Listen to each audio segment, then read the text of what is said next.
วัสดีค่ะสวัสดีค่ะเพื่อนสวัสดีนะคะทำไมมันขึ้นเพื่อนนะคะแต่ไม่ขึ้นคนเลยนะคะสวัสดีเพื่อนช้างนะคะสวัสดี Angel TV สวัสดีทุกคนเลยค่ะ Say hello to everybody นะคะ Hello Angel thank you for coming ขอบคุณเพื่อนช้างด้วยนะคะที่เข้ามาอย่างเร็วเลยนะคะวันนี้นกมาเร็วนิดนึงนะคะ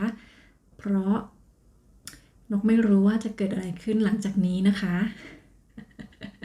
ก็เลยรีบมาก่อน so I don't know what will happen later so I just like rush for live right now first like ขอบคุณมากค่ะ thank you Angel เพื่อนช้างอย่าลืมไลค์นะคะ so how are you guys สบายดีนะคะเพื่อนช้างนะคะก็เพิ่งจะลงไปเมื่อตอนเที่ยงเลยใช่ไหมคะทำไมโทรศัพท์นกมันใช้อะไรไม่ได้เลยนะคะนี่มันหมุนอยู่นี่นะเนี่ย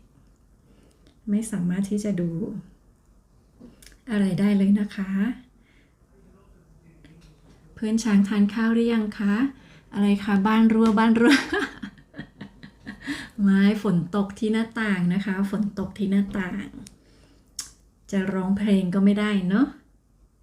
เดี๋ยวนี้ร้องไม่ได้นะคะเดี๋ยวนี้จะทำอะไรก็ต้องระแวงนิดนึงนะคะPonose thank you นะคะ so I still not quite sure that Ponose and Angel are you the same person สวัสดีค่ะ hello พิสุนะคะสวัสดีค่ะพิสุเรียนภาษาอังกฤษง่ายๆสไตล์คุสุนะคะ say hello ด้วยนะคะขอบคุณค่ะพิสุว่างแล้วเหรอคะวันนี้หรือว่าเปิดไว้ไม่ได้ฟัง หรือว่าเปิดไว้แล้วฟังอย่างเดียวนะคะอะไรแบบนี้ออปชันไหนเนาะขอบคุณนะคะที่เข้ามานะคะว้าววันนี้นกมาเร็วนิดนึงเพราะว่า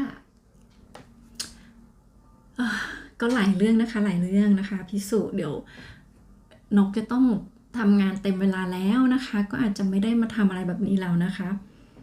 อาทิตย์หน้านะคะอาทิตย์หน้าจริงๆก็ไม่ใช่อาทิตย์หน้าหรอกแต่มันต้องมีเทรนนิ่งมีอะไรแบบนี้นะคะช่วงอาทิตย์หน้านะคะก็อาจจะมาให้หายนิดนึงแล้วก็เดี๋ยวอาทิตย์นู้นก็จะเป็นวันหยุดของที่สกอตแลนด์นะคะจะเป็นวันหยุด1 อาทิตย์เลยเป็นเขาเรียกอะไรเป็นวันหยุดราชการอะไรแบบเนี้ยก็จะไปเที่ยวกันนะคะแล้วก็นั่นแหละจะอาทิตย์นั้นก็อาจจะได้ไลฟ์ได้อะไรนะคะได้โชว์เพื่อนๆนะคะสถานที่ท่องเที่ยวแล้วก็หลังจากนั้นก็กลับมาก็ทำงานเต็มเวลาเลยนะคะก็อาจจะไม่ได้เจอกันนะคะ I'm here okay I see เวลาทำงานเปิดไลฟ์ตั้งทิ้งไว้โอเคค่ะก็คิดไว้เหมือนกันนะคะเพื่อนช้างแต่ว่านกก็จะไม่มีเวลาที่จะมาพิมพ์แชทอะไรเลยนะคะเพราะทำงานนี่คือมันต้องนั่งอยู่กับคอมเลยนะคะแล้วก็ลุกว่าง่ายๆลุกไม่ได้นะคะลุกไม่ได้คือหยุดไม่ได้เลยนะคะอาจจะได้ลุกมาฉี่หรือเปล่าก็ยังไม่รู้เลยนะคะก็ได้เบรกแค่ช่วงกลางวันแล้วก็ต้องรีบทานข้าวแบบนี้นะคะก็อาจจะแวบมาได้มันจะดีไหมกับเปิดไว้แล้วแบบไม่ได้แชทเลยอะ จะดีปะคะเพื่อนก็อาจจะแบบมาตอบก็ได้เนอะแต่ใครจะอยู่กับเราอะถ้าเราไม่ได้คุยกับเขาใช่ไหมเขาจะอยู่กับเราไหมถ้าเราไม่ได้คุยกับเขาแต่ว่าบางคนก็อาจจะเฝ้าให้ก็ได้เนาะเดี๋ยวคนอยากมาดูเขาก็มานอนเฝ้าครับ เขาอยากดูอะไรอ่ะมันไม่ได้แบบไม่ได้เล่นเกมให้ดูแบบนี้นะคะดูอะไรดูดอกไม้ได้ไหมอยากดูไหมเพื่อนอยากดูไหมคะ Angel say hello to กระป๋อมด้วยนะคะเดี๋ยวขออนุญาตดูอีเมลไว้ด้วยเพราะว่ากลัวว่าเดี๋ยวเขาจะอีเมลมานะคะแล้วเดี๋ยวไม่ทันได้ตอบโอเคอีเมลใช้ได้แล้วนะคะเมื่อกี้เปิดอีเมลไม่ได้กลัวเขาจะโทรมาแล้วก็กลัวว่าเดี๋ยวเขาจะมาด้วยนะคะก็เลยตอนแรกว่าจะเอาเครื่องนั้นนะคะไว้รับโทรศัพท์นะคะเพราะว่ามันเป็นเครื่องที่ใช้เบอร์ที่นี่นะคะเดี๋ยวเขาโทรมามันอาจจะเขาเรียกว่าอะไรมันอาจจะทำให้ไลฟ์ติดขัดได้นะคะแต่ว่าพอดีว่าเครื่องนี้เปิดไม่ได้นะคะก็เลยไม่ได้แล้วมัวแต่ทำอยู่ก็จะไม่ได้ใช้นะคะ ก็เลยไม่เป็นไรค่ะขึ้นก่อนเลยแล้วเดี๋ยวเกิดอะไรขึ้นค่อยว่าเนาะก็เอ๊ะไหนขออภัยนะคะขออภัยมือใหม่หัดขับนะคะยังไม่ค่อยคล่องนะคะก็ขอบคุณทุกคนที่อยู่ตรงนี้กับนกนะคะ5 ท่านนะคะ five people here ถึงไหนนะคะกระป๋อมก็ hello angel ด้วยนะคะอะไรเนี่ยอ่านไม่ออกนะคะไกลไปนิดนึงขออภัย Alice อะไรนะคะเนี่ยอ่านว่าอะไรเอ่ย Alice World ใช่ไหมคะ Hi hello thank you for coming and welcome to my channel nice to meet you and you pronounce French as well I guess เพื่อนช้างบอกว่าก็เหมือนกันเนาะบางคนเขายังมาดูย้อนหลังให้ขอบคุณมากๆค่ะทีนี้นกก็จะสามารถที่จะตั้งไลฟ์ไว้8 ชั่วโมงได้เลยใช่ไหม ยาวเลยเนาะ8 ชั่วโมงได้เลยใช่ไหมคะพอนกก็ทำ8 ชั่วโมงเนาะถ้าไม่รวมเบรกเนาะถ้าไม่รวมกลางวันอลิสนะคะให้โพนูเซ่ด้วยนะคะเมื่อก่อนผมทำคลิปอย่างเดียวแต่เพื่อนบ่นว่าไม่มีคลิปยาวมาดูย้อนหลังลำบากเนาะก็มีทุกรูปแบบนะคะแต่ก่อนทำคลิปยาวก็ว่าสั้นก็ว่ายาวไปนะคะพอมาทำคลิปสั้นก็ว่าสั้นไปนะคะ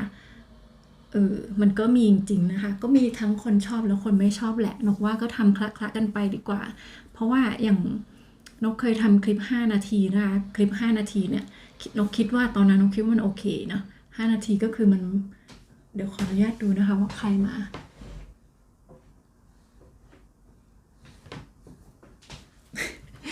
กลัวเขามาส่งของนะคะก็นกเคยทำคลิป5 นาทีนะคะก็ส่วนมากคนส่วนมาก5 นาทีจะบอกว่าโอเคนะคะไม่สั้นและไม่ยาวเกินไป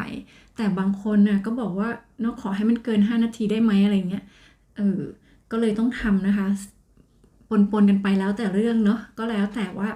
คลิปนั้นพูดถึงอะไรคลิปนั้นโชว์อะไรแบบนี้นะคะก็เลยมีปะปนกันไปก็นกคิดว่าก็ดีน่าจะได้เป็นทางเลือกให้คนดูได้ด้วยนะคะเดี๋ยวขอที่ทางก็ไม่ค่อยสะดวกเลยนะคะสวัสดีค่ะพี่พลิกทำไมนกไม่เห็นในนี้สวัสดีนะคะพี่พลิก afternoon น้องนกค่ะสวัสดีค่ะแล้วพี่พลิกต้องนอนอีกไหมเนี่ยแล้วพี่พลิกสวัสดีคุณแก้วด้วยนะคะไหนคุณแก้วอะคะกระป๋อมไม่ใช่หรอ เพื่อนสาวบอกแยก playlist ไว้ครับโอเคค่ะเพราะว่านกก็ทำ playlist ไว้ตั้งแต่ที่นกไม่รู้จักแล้วนะคะว่ามันมีไว้ทำไมอะแต่นกก็เป็นคนชอบจัดการอยู่แล้วนะคะเรื่องพวกนี้เพราะว่าอยากจะแยกให้มันเป็นสัดส่วนพอดีเลยก็เลยโชคดีไปนะคะไม่ต้องมาไล่ทำตามหลังเพราะว่านกแยกไว้อยู่แล้วนะคะว่าเรื่องนี้อะไรนะคะกลุ่มนี้ไว้เรื่องเดียวกันแบบนี้นะคะขอบคุณมากๆสำหรับคำแนะนำนะคะเพื่อนช้างพี่ก็ส่งสติกเกอร์มานะคะคลิปสั้นกับไลฟ์สดแยกกันใช่ค่ะก็แต่ทีนี้ไลฟ์สดอยู่ด้วยกันก็จะเยอะมากเลย เป็นชั่วโมงเลยนะคะมาเรียนรู้ค่ะขอความรู้ด้วยนะคะทุกคนกราบค่ะ ไม่ต้องกราบก็ได้ค่ะพี่พริกมาเรียนรู้ด้วยค่ะแล้วพี่พริกทำหรือเปล่าพี่พริกได้ทำหรือเปล่าคะนกยังไม่เห็นพี่พริกเลยอะทำไมนกไม่เห็นเลยนะคะ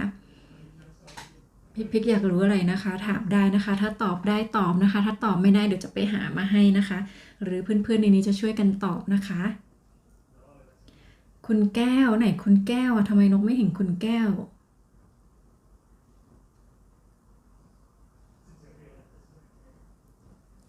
ถ้าย้อนหลังส่วนใหญ่เขามากัน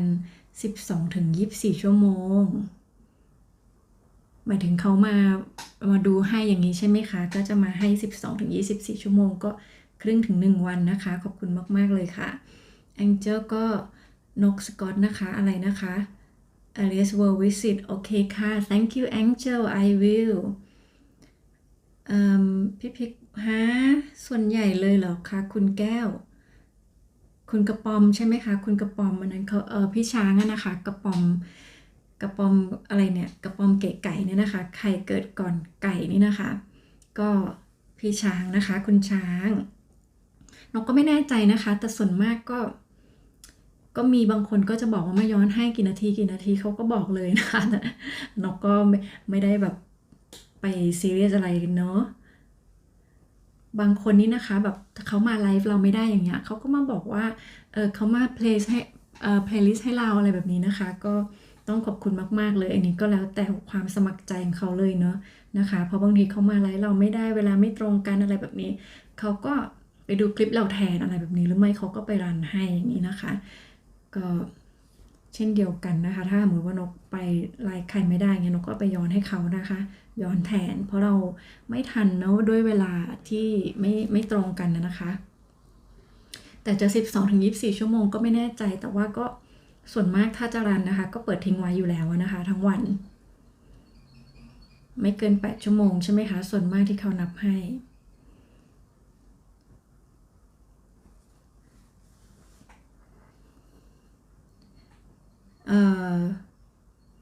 พี่ช้างสวัสดีพี่พริกแดงด้วยนะคะหมอนทองนะคะสวัสดีค่ะสวัสดีค่ะขอบคุณนะคะน้องหมอนน้องหมอนก็เข้ามาด้วยนะคะน้องหมอนถักน้องหมอนกี่โมง6 โมงครึ่งนะคะก็ยังอยู่ที่ร้านนะคะก็มาเฝ้านะคะขอบคุณมากๆเลยแล้ว Angel TV Hello all friends เลยนะคะพี่พริกมาแค่มาเจอเพื่อนๆให้กำลังใจทุกคนที่ทำช่องก็สุขใจค่ะน้องนกพี่พริกไม่ถนัดทำช่องแล้วพี่พริก อดทนมากเลยก็ต้องขอบคุณพี่พริกด้วยนะคะแทนเพื่อนๆด้วยแทนทุกคนด้วยนะคะที่เพราะว่าพี่พริกก็เคยบอกนกแล้วอยู่เนาะแต่ว่านกก็ไม่แน่ใจนะนกก็ไปหาพี่พริกอยู่นะคะแต่ไม่เจอนะคะแต่นกอาจจะพิมพ์ผิดด้วยนะคะก็เลยถามพี่พริกเพื่อความชัวร์นะคะไม่ถนัดทำช่องนะคะไม่ลองนะคะไม่ลองเล่นๆดูบ้างก็ได้เนาะแบบเรามีช่องอยู่แล้วไงแต่เราไม่ได้แบบจะทำอะไรเงี้ยไม่ถนัดแต่ว่าทำเล่นๆไงคะพี่พริกเนาะแบบเพลินๆเลย เผื่อชอบขึ้นมานะคะเผื่อวันหนึ่งอยากทำขึ้นมาจริงๆน้องหมอนก็ให้สู้ๆมานะคะขอบคุณนะคะพี่พริกอุ๊ยกระป๋อมนะคะพริกมองผิดว่าเป็นคุณแก้ว ใช่ค่ะคล้ายๆกันเพราะว่าคุณแก้วก็จะ KA แล้วนะคะ EW เนาะเราด้วยความที่แบบปื๊ดมองเป็นปลื้ดเดียวนะคะวันนั้นของช่องพี่รักนะคะสาวอุดรบ่าวสวิตนะคะนกก็อ่านแบบปลื้ดเดียวนะคะนกก็ไปพิมพ์ว่าสาวอุบลบ่าวสวิตนะคะเขาก็เลยบอกว่าสาวอุดรไม่ใช่สาวอุบล หน้าแตกกันไปเลยนะคะพี่พิกเลยสวัสดีค่ะกระปอมใหม่นะคะตาลายง่วง พี่พิกนอนกี่โมงคะเนี่ยทำไมมาง่วงตอนกลางวันไม่เข้าใจทำไมง่วงตอนกลางวันนอนตอนกลางวันคะเนี่ยกลางคืนไม่นอนเหรอคะไล่ตามเพื่อนๆอยู่หรือเปล่าคะตอนดึกๆเพราะว่านกก็เคยเห็นพี่พริกช่วงดึกเนาะแต่มันก็ไม่ดึกมากนะคะหรือว่านกไม่ได้อยู่ดึกเท่าพี่พริกเนาะถ้าขึ้นไลฟ์นั่งคุยก็จะวนชายนี่กันครับอ๋อถ้านั่งไลฟ์ขึ้นสดนะถ้าขึ้นไลฟ์นั่งคุยก็จะวนชายนี่กัน ก็ไม่ต้องถึงขนาดนั้นก็ได้ค่ะพี่ช้างอย่าเรียกว่าใช้หนี้กันเลยเนาะมันก็บางทีจะพูดยังไงล่ะบางทีมันก็มันก็เป็นอะไรที่สมควรที่ต้องตอบแทนถูกไหมคะแต่ว่าใช้หนี้นะคะใช้หนี้เป็นหนี้อ่ะ บางทีเราก็นะคะพี่พิกบอกว่านั่งกินไปจะหลับไปค่ะ จริงค่ะจริงถ้าอิ่มก็จะง่วงนะคะแต่ก่อนนกไม่เคยเชื่อเลยนะเพื่อนพูดว่าหนังท้องตึงหนังตาหย่อนอะนกก็ไม่เข้าใจมันไม่เห็นมันเป็นอย่างนั้นนะคะนกเป็นคนที่กินเยอะกินจนแน่นด้วยกินแบบกินไม่บรรยะบรรยังนะคะไม่รู้จักระงับอะเป็นคนชอบกินอะแล้วแต่มันไม่เคยง่วงนะคะไม่เคยง่วงมีมาระยะหลังอะระยะหลังนี้นะคะรู้สึกว่ามันเป็นอย่างนั้นเหมือนกันนะคะบางทีแบบเรากินได้น้อยลงพอเราอายุเยอะขึ้นเรากินได้น้อยลงนะคะคือไม่ได้น้อยลงหรอกแต่มันได้จำนวนจำกัดในเวลาเดียวกันนะคะแต่ก่อนเนี่ยกินในมื้อเดียวเนี่ยกินเข้าไปเหอะกินจนท้องกลางก็ไม่เป็นไรนะคะจนแบบแน่นแล้วรู้สึกแน่นก็ยังกินได้อีกจะไปรู้อีกทีก็คือตอนลุกอะมันอาจจะลุกไม่ขึ้นนะคะแต่ตอนเนี้ยถ้าเรายัดเข้าไปนะมันจะทรมานมากเลยนะคะมันไม่ไหวแต่พอเรากินแป๊บหนึ่งนะเดี๋ยวเราก็หิวอีกแล้วแบบนี้นะคะก็ยังกินเยอะอยู่แต่เยอะในครั้งเดียวไม่ได้แล้วนะคะแล้วก็ ช่วงที่ก่อนมาที่นี่นะคะยังทำงานที่เมืองไทยเนี่ยเวลาเราอิ่มนะคะเราจะรู้สึกมันง่วงเหมือนกันเนาะเราก็เลยมานึกถึงคำพูดที่ทุกคนพูดว่าหนังท้องตึงหนังตาหย่อนมันน่าจะจริงนะแต่มันน่าจะขึ้นอยู่กับอายุด้วยหรือเปล่า เพราะตอนเราเล็กๆเราไม่รู้สึกอย่างนั้นนะคะพออาจจะเป็นเพราะว่าตัวเลขนะคะตัวเลขพอเลข4ไปแล้วเลข3ไปแล้วแบบนี้นะคะแต่ผมไลฟ์เกมขายความสนุกเนาะใช่ใช่ดีอะเพราะว่าเราได้ทำในสิ่งที่เราทำอยู่แล้วนะคะแล้วเราก็ยังได้อย่างอื่นเป็นผลประโยชน์อีกแบบทับยิงนกนัดเดียวได้นก2 ตัว ยิงปืนนัดเดียวได้นก2 ตัวนี่นะคะมันเวิร์กมากนกชอบมากเลยนะคะในภาษาอังกฤษเขาเรียกอะไรนะในภาษาอังกฤษจะเหมือนพูดสลับกันเนาะพี่พริกใช่ไหมในภาษาอังกฤษเขาจะบอกว่ายิงอะไรนะของเรายิงปืนนัดเดียวได้นก2 ตัวของเขาพูดอะไรนะนกลืมไปแหละจำได้ว่ามันไม่เหมือนกันนะคะคุณอเลสนะคะอเลส I visited thank you visited my channel right thank you very much พี่พิกทำขนมจีนตีนไก่แกงป่ากินเสร็จพี่พิกจะเดี้ยงค่ะเดี้ยงนี่คือเผ็ดมากหรือว่ามันแน่นมากค่ะกินเยอะไปน้ำลายไหลนะคะวันนี้น้องยังไม่ได้ทานข้าวเลยนะคะเนี่ยโอ้ยพี่พิก พูดอะไรคะเนี่ยพูดเรื่องกินตอนนี้ไม่ดีนะคะพี่รอถามแฟนก่อนค่ะถามเรื่องอะไรคะอยากให้เขามีส่วนร่วมเรื่องทำช่องใช่ไหมคะก็ดีเลยนะคะนกว่าถ้าเขามีส่วนร่วมเนี่ยนกว่ามันเร็วนะคะหมายความว่าอาจจะแบบมันมีอะไรน่าสนใจที่ทำให้ช่องโตเร็วมากกว่าที่เราทำคนเดียวนะคะแต่ว่าด้วยความที่สามีนกเขาก็ทำงานประจำนะคะมันก็เลยไม่ค่อยมีเวลาแล้วก็แต่มันน่าเสียดายตรงที่แบบเขาพูดไทยก็ได้นะคะเขาเล่นมุกตลกอะไรไทยๆแบบคำผวนก็ยังได้นะคะแล้วก็แต่ถ้าเขามีส่วนร่วมเนี่ยนกคิดว่าแบบมันจะมีอะไรสนุกทำอีกเยอะเลยแต่ว่ามันเป็นเพราะเขาไม่สามารถมาร่วมได้นะคะนกก็เลยจะไม่มีตรงนั้นแต่ถ้าพี่พิกทำได้นี่นะคะมันก็นกว่ามันเวิร์กมากๆเลยนะคะก็ดีนะคะรอเขาก็ได้ค่ะจะได้แบบเนาะถ้าพี่พิกอยากทำแบบนั้นก็จะดีค่ะได้ทำในสิ่งที่เราชอบแล้วก็อยากทำนะคะมันก็ดีอยู่แล้วผมก็ถ่ายมดไก่ใบไม้นกไม่มีสาระค่ะก็นั่นไงคะก็ทำในสิ่งที่เราอยากทำเนาะก็ทำในสิ่งที่เราอยากทำนะคะนกว่าเวลาเราทำไปเนี่ยเราจะรู้ว่าจริงๆแล้วเราควรจะทำอะไรต่อไปแล้วก็เราทำแล้วเราชอบไหมมันเวิร์กไหมมันดีไหมนะคะเดี๋ยวมันก็จะบอกเราเองนั่นแหละว่าเราทำแล้วเรารู้สึกไม่เวิร์กนะเปลี่ยนดีกว่าอะไรแบบนี้นะคะมันก็จะเป็นไปเองแต่ถ้าเราไม่ทำเลยเนี่ยเราไม่รู้ไงนี่เป็นเหตุผลที่ทำไมนกชอบทำเลยนะคะไม่ค่อยชอบทฤษฎีเท่าไหร่ชอบปฏิบัติมากกว่านะคะมันจะเห็นเป็นรูปธรรมนะคะแล้วบางครั้งเรารู้แล้วแต่เราไม่เข้าใจนะคะเพราะมันไม่เคยเกิดไม่เห็นภาพเนาะเห็นแต่จินตนาการอะแต่พอเราทำจริงๆแล้วมันเก็ตมาเลยนะคะยิ่งรู้ทฤษฎีด้วยมันก็ดีแหละแต่แบบเนาะมันเวลายิ่งรู้ทั้ง2 อย่างมันก็ยิ่งดีนะคะเพราะว่าเวลาปฏิบัติแล้วมันจะอย่างนี้นี่เองนะคะไอ้ที่เราเรียนทฤษฎีมา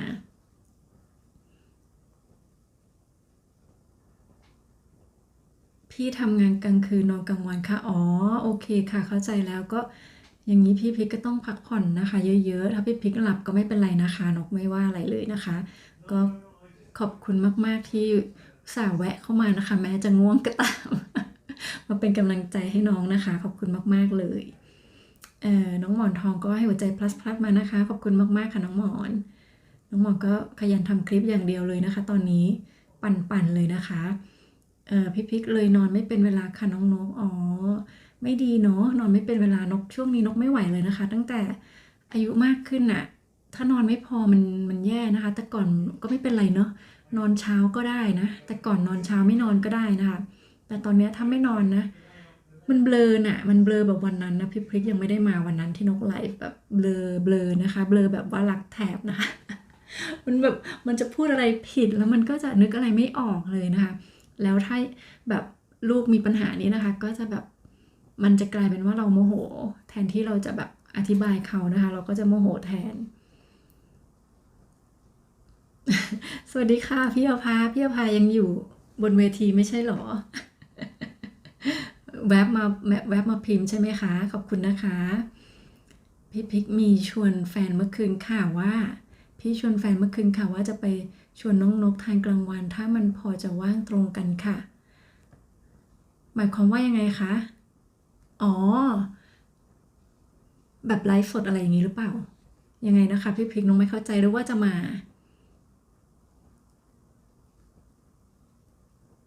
หรือยังไงคะเนี่ย หมายถึงจะมาเลยใช่ไหมคะ บอกล่วงหน้านิดนึงนะคะ เพราะว่าเดี๋ยวนกมีงานเข้านะคะ ถ้าเกิดสมมติว่าวันจันทร์อังคารหน้านกไม่ว่างนะคะ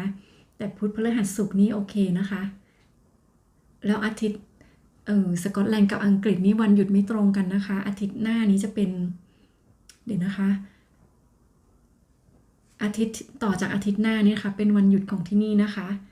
ถ้าพี่พริกมาช่วงนั้นคนน่าจะเยอะ คนน่าจะออกเที่ยวเยอะเลยนะคะ Hello อาภานะคะ from Angel TV นะคะ พี่อาภา Angel TV say hello ด้วยนะคะหมอนทองพาเที่ยวพากินจากพี่อาภาค่ะAngel TV ก็อาภาอยู่นะคะ สวัสดีพี่อาภานะคะ อาภาสวิสนะคะ พี่อาภาสวัสดีพริกแดงด้วยนะคะ พี่พริกแดงชอบความคิดของน้องนกนะคะ น้องคืออีกคนที่พี่จะตามค่ะ ขอบคุณมากๆค่ะ หมายถึงตามทำตามเหรอ ขอบคุณมากๆค่ะพี่พริกหนูก็พยายามทำอะไรให้มันถูกต้องที่สุดนั่นแหละนั่นแหละนะคะ นั่นแหละค่ะ อะไรเนี่ย หรือพูดไม่เถือกแล้วนะคะ ก็นกพยายามทำอะไรให้มันถูกต้องที่สุดนั่นแหละค่ะ นั่นแหละนะคะนกพยายามจะทำอะไรให้มันถูกต้องที่สุดนั่นแหละนะคะพี่พริก นี่ไม่ได้เบลอนะคะวันนี้โอเคนะคะ แต่ว่าไม่รู้ทำไม น่าจะเป็นนั่นแหละนะคะ มันนอนหนูเยอะไปหน่อยนะคะเพื่อนช้างบอกว่าแต่พอผ่านแล้วก็จะเจอปัญหาใหม่ครับ คลิปติดเหลืองเพียบใช่ค่ะ ก็นกว่าทุกช่วงเวลาก็จะเป็นปัญหาหมดแหละเนาะมีทั้งดีไม่ดีหมดแหละในทุกช่วงเวลาแต่ว่าคนละแบบนะคะ เราก็ต้องปรับกันไปเนี่ยเราก็ต้องปรับกันไปนะคะพี่ๆที่ผ่านแล้วก็อาจจะมาแนะนำน้องๆได้นะคะ ก็จะทำให้น้องๆไม่ต้องเจอปัญหา แต่อย่างว่านะคะบางทีกฎมันก็เปลี่ยนเรื่อยเหมือนกันนะคะ อันนี้อย่างที่เคยบอกไปนะคะ ความไม่แน่นอนนั่นแหละคือความแน่นอนนะคะ มันจะเปลี่ยนแปลงตลอดเวลาเลย คือมันก็ต้องคอยอัปเดตไม่ใช่ว่าสิ่งที่เคยเป็นแบบเดิมแล้วมันก็จะมาใช้ได้กับปัจจุบันบางทีมันก็ไม่ใช่เนาะเราก็จะต้องคอยเรียนรู้คอยฟังไปเรื่อยๆนะคะก็ขอให้ทุกคนน่ะผ่านมันไปได้น้องก็เชื่อว่าผ่านไปได้ทั้งนั้นแหละนะคะแก้ปัญหากันไปมันไม่มีอะไรที่แบบว่าโอ้ยถึงตายหรอกนะคะมันไม่มีอะไรถึงตายหรอกก็แค่ปัญหานิดๆหน่อยๆนะคะพี่พิกสวัสดีพี่อาภาด้วยนะคะพี่อาภาสวัสดีพี่กระปอมพี่ช้างด้วยค่ะพี่เล็กสวัสดีค่ะสวัสดีค่ะน้องนกนะคะจากพี่เล็กขอบคุณนะคะพี่เล็กเป็นยังไงคะเมื่อคืนสบายสนุกเลยใช่ไหมคะ นกต้องขออภัยนะคะนกหลับไปนะคะพี่นันทิมาแล้วสวัสดีค่ะพี่นันทิขอบคุณนะคะมาตรงเวลามากเลยนะคะวันนี้นกขึ้นเร็วไปนิดนึง แต่ว่าเนื่องด้วยสาเหตุว่านกไม่มั่นใจว่าเดี๋ยวจะมีอะไรเกิดขึ้นนะคะนกก็เลยรีบมาก่อนค่ะพี่อาภาสวัสดีพี่แองเจิลนะคะอาภาสวิสเซฮัลโหลทูแองเจิลทีวีนะคะพี่เล็กเนื่องเพิ่งมาจากข้างนอกค่ะขอบคุณมากค่ะพี่เล็กก็มีธุระเหมือนกันเนาะไปข้างนอกเข้าข้างในสวัสดีครับสวัสดีครับ นี่นะคะไม่นี่เพิ่งแวบมาทานข้าวได้นะคะเนี่ยประชุมอะไรก็ไม่รู้ทั้งวันทิ้งเหรอก็ไม่อยากทิ้งแต่ว่าทิ้งเอาก็ ไว้ ได้ สมอง ไม่ใช่นกจะปลูกไม่ได้จะกิน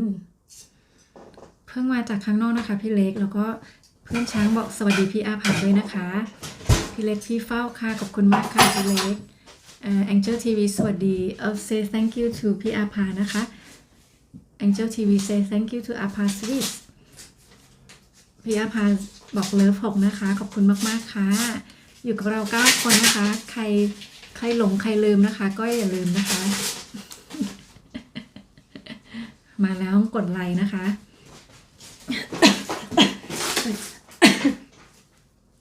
ขออภัยนะคะ เหมือนอะไรเข้าคอเลยผงอะไรก็ไม่รู้พี่พริกโชคดีที่มีแต่เพื่อนดีๆค่ะนั่นนะคะจริงๆค่ะเพราะว่ามีเพื่อนดีนะคะ มันหายากเนาะ มีแล้วนะคะก็ขอให้พี่พริกมีตลอดไปแล้วก็มีเพิ่มขึ้นเยอะๆนะคะ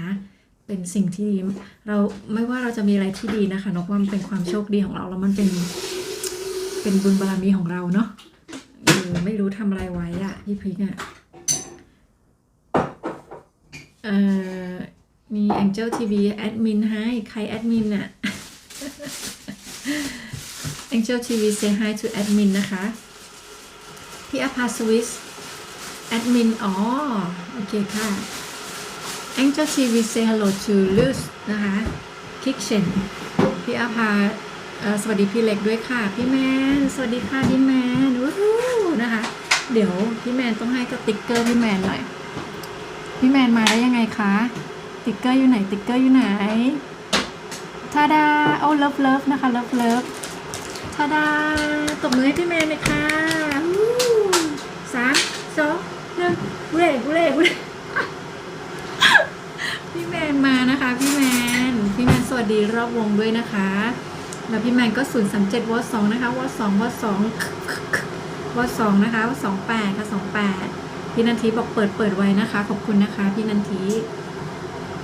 อะไรเอ่ยอย่าดุดดัง The younger people in your audience won't know what Warsaw is all about. Young people Yeah, there are young people. No พี่แมนก็ให้ใจ plus มา2โลขอบคุณมากๆค่ะทองใบนินเนตนะคะนกสกอตไลฟ์สวัสดีครับผมสวัสดีค่ะพี่ทองใบ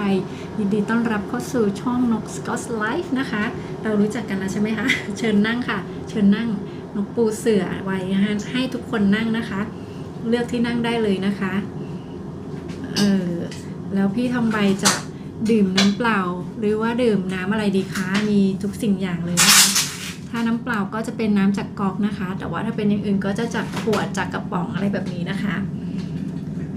Angel TV Man Channel Hi นะคะ Angel TV say hi to Man Channel ด้วยนะคะ Man German Channel เยอรมันหรือว่าเยอรมันคะอ่านไม่ถูกอ่ะพี่เล็กสวัสดีพี่อาภาด้วยนะคะพี่พิกแล้วพี่ไปไหนฮะพี่ไปไหนหาใครนะคะพี่ชอบนัดก่อนค่ะตามมารยาทค่ะน้องนกจะเล่าเรื่องตลกนะคะขออนุญาตเล่าเรื่องตลกให้ฟังนิดนึงนะคะเป็นมารยาทเหรอคะบางทีนกก็เป็นคนที่ชอบเซอร์ไพรส์นะคะนกชอบทำอะไรแบบเซอร์ไพรส์คนอื่นแต่ไม่เคยแบบเซอร์ไพรส์ไปหานะคะแต่เป็นเซอร์ไพรส์แบบอย่างเช่นแบบจัดงานวันเกิดหรือว่าอะไรแบบนี้หรือว่าของขวัญนะคะแต่ไม่เคยเซอร์ไพรส์ไปหาเคยครั้งหนึ่งแต่นี่ไม่ใช่ความคิดนกนะคะครั้งหนึ่งเคยเซอร์ไพรส์ไปหาคุณแม่สามีไม่บอกเขาว่าเรามาจากเมืองไทยกันนะคะมาเยี่ยมเขาอะเราบอกว่าเราไปไม่ได้นะคะแต่เนี้ยเราไปนะคะเราไปวันนั้นเลยเป็นวันเกิดเขาเนาะไปเซอร์ไพรส์นั่นแหละครั้งเดียวนะคะตอนเขาอายุ70แต่ว่าเพื่อนนกคนหนึ่งนะคะมันเลยนะขออนุญาตเรียกมันนะคะมันนะชอบมาเซอร์ไพรส์นกก็คือมาหาโดยที่ไม่บอกนะคะ เยอะมากบ่อยมากเชื่อไหมคะไม่มีสักครั้งที่เจอนกเลย Surprise! แต่ไม่มีสักครั้งที่เจอนกเลยเพราะว่านกเป็นคนชอบออกนะคะไม่ว่าจะทำงานคือมีเวลานะคะทำออกได้ก็ออกนะคะตอนนั้นนกอยู่อพาร์ตเมนต์เนาะมันมาหานกบ่อยมากอะแต่มันแบบจะเซอร์ไพรส์นะคะแต่ไม่เคยเจอค่ะนกก็ไม่รู้เนี่ยแล้วนกก็ว่าเขานะว่าอ้าวแล้วทำไมมาไม่เคยบอกแล้วเขาชอบมาว่านกว่าทำไมไม่เคยอยู่ห้องนะคะนกว่าอ้าวก็ไม่เคยบอกเนาะว่าจะมาเราจะรู้ได้ไงก็ไม่อยู่ก็เราก็ต้องทำธุระของเราเปล่ามันก็ชอบว่านกด้วยนะ นกก็เลยแบบตอนหลังนกก็สมน้ำหน้าเขานะคะบอกว่าสมน้ำหน้าแหละเพราะว่าไม่เคยบอกก็ไม่เจอก็ถูกแล้วนะคะ มารยาทหรือเปล่านกก็ไม่ค่อยแน่ใจพี่พริก พี่นันทียังทำงานอยู่ค่ะโอเคค่ะพี่นันทีเย็นแล้วนะคะเนี่ยพี่นันทีปิดร้านกี่โมงอะคะจัดไปยาวๆนะคะยาวได้ถึง20:30นะคะคุณจำสวัสดีค่ะสวัสดีพี่จำนะคะสวัสดีครับนะคะพี่จำขอบคุณนะคะมาเป็นกำลังใจให้ครับได้ครับขอบคุณครับ ยังไม่2 ทุ่มนะคะพี่จำยังไม่นอนใช่ไหมคะก็นั่งเสือก่อนนะคะพี่จำเดี๋ยวค่อยนอนเนาะพี่ทองใบสวัสดีครับผมทุกคนเลยนะคะพี่ทองใบสวัสดีทุกคนรอบวงเลยนะคะพี่นนท์ก็มาแอบอีกแล้วนะคะไม่วันนี้ไม่อีแสดงว่าพิมพ์ไม่ได้พิมพ์ได้นะพิมพ์สติกเกอร์ได้นี่นะไม่ได้พิมพ์เนาะแค่กดเนาะเดี๋ยวพี่นนท์มาทาดาเพื่อนช้างนะคะผมเคยแต่งเพลงอยู่พักหนึ่งได้มีเพลงเป็นของตัวเองด้วยโอ้โหทำไมไม่เอาเพลงนั้นมาใช้เลยล่ะคะจริงๆก็ยังทำได้นะคะจริงๆก็ยังทำได้อีกนกว่าคนชอบฟังเพลงเยอะนะคะยิ่งแต่งเองด้วยเนาะน่าจะดีนะคะมีความสามารถก็เอามาใช้สิคะเอามาทำเลยนกค่ะเป็นคนอยากร้องเพลงได้นะคะอยากเล่นกีตาร์เป็นนะคะแต่ไม่เป็นสักอย่างหนึ่ง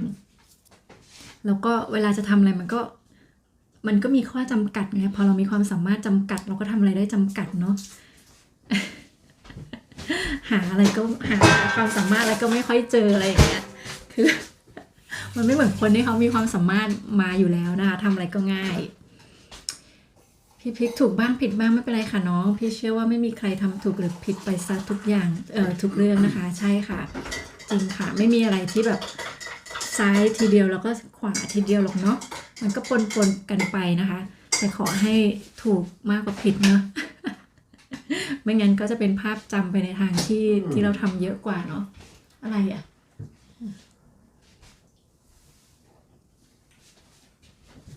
Angel TV say hello to ชนบทด้วยนะคะ to พี่นนท์ด้วยนะคะพี่จำก็บอกสู้ๆนะคะขอบคุณนะคะพี่จำพี่แมนบอกกำลังเดินทางไม่สะดวกพิมพ์ครับเอาอีกแล้วนะคะพี่แมนเอาอีกแล้วเอาทาด้าคืนมาเดี๋ยวนี้เลย เดินทางไม่สะดวกพิมพ์ตลอดเลยนะคะวันนั้นก็เดินทางแล้วก็หายไปนะคะแล้วก็ไปไลฟ์นะคะพี่แมนนะคะโดนทำโทษนะคะเลิฟ7นะคะเราอยู่กัน10 คนนะคะ11 คนนี่เลิฟ7ไม่แฟร์นะคะไม่แฟร์ใครลืมนะคะยกนิ้วชี้ขึ้นมานะคะเราก็กดไลค์ให้ด้วยนะคะขอบคุณครับได้กินตอนหลังอ่ะพี่เล็กก็บอกว่าหลังคาเลยค่ะอะไรคะเนี่ย หมายถึงหลังคารั่วใช่ไหมคะเมื่อกี้เพื่อนช้างก็บอกเหมือนกันเลยนะคะหลังคารั่วนะคะอันนี้ไม่ใช่หลังคารั่วนะคะอันนี้เป็นฝนตกที่หน้าต่างนะคะของโลโซ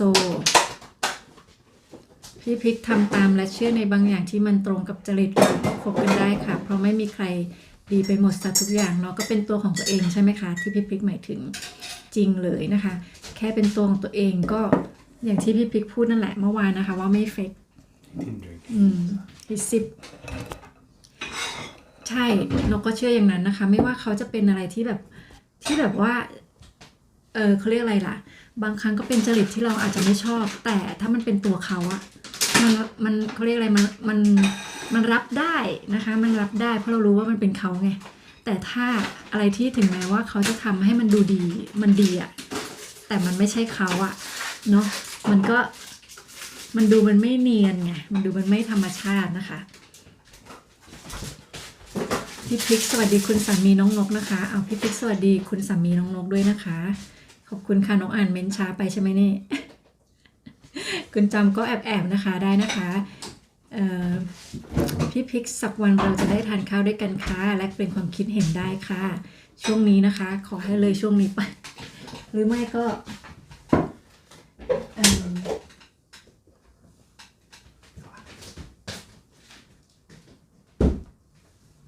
ขออภัยนะคะเขาไม่มีมือปิด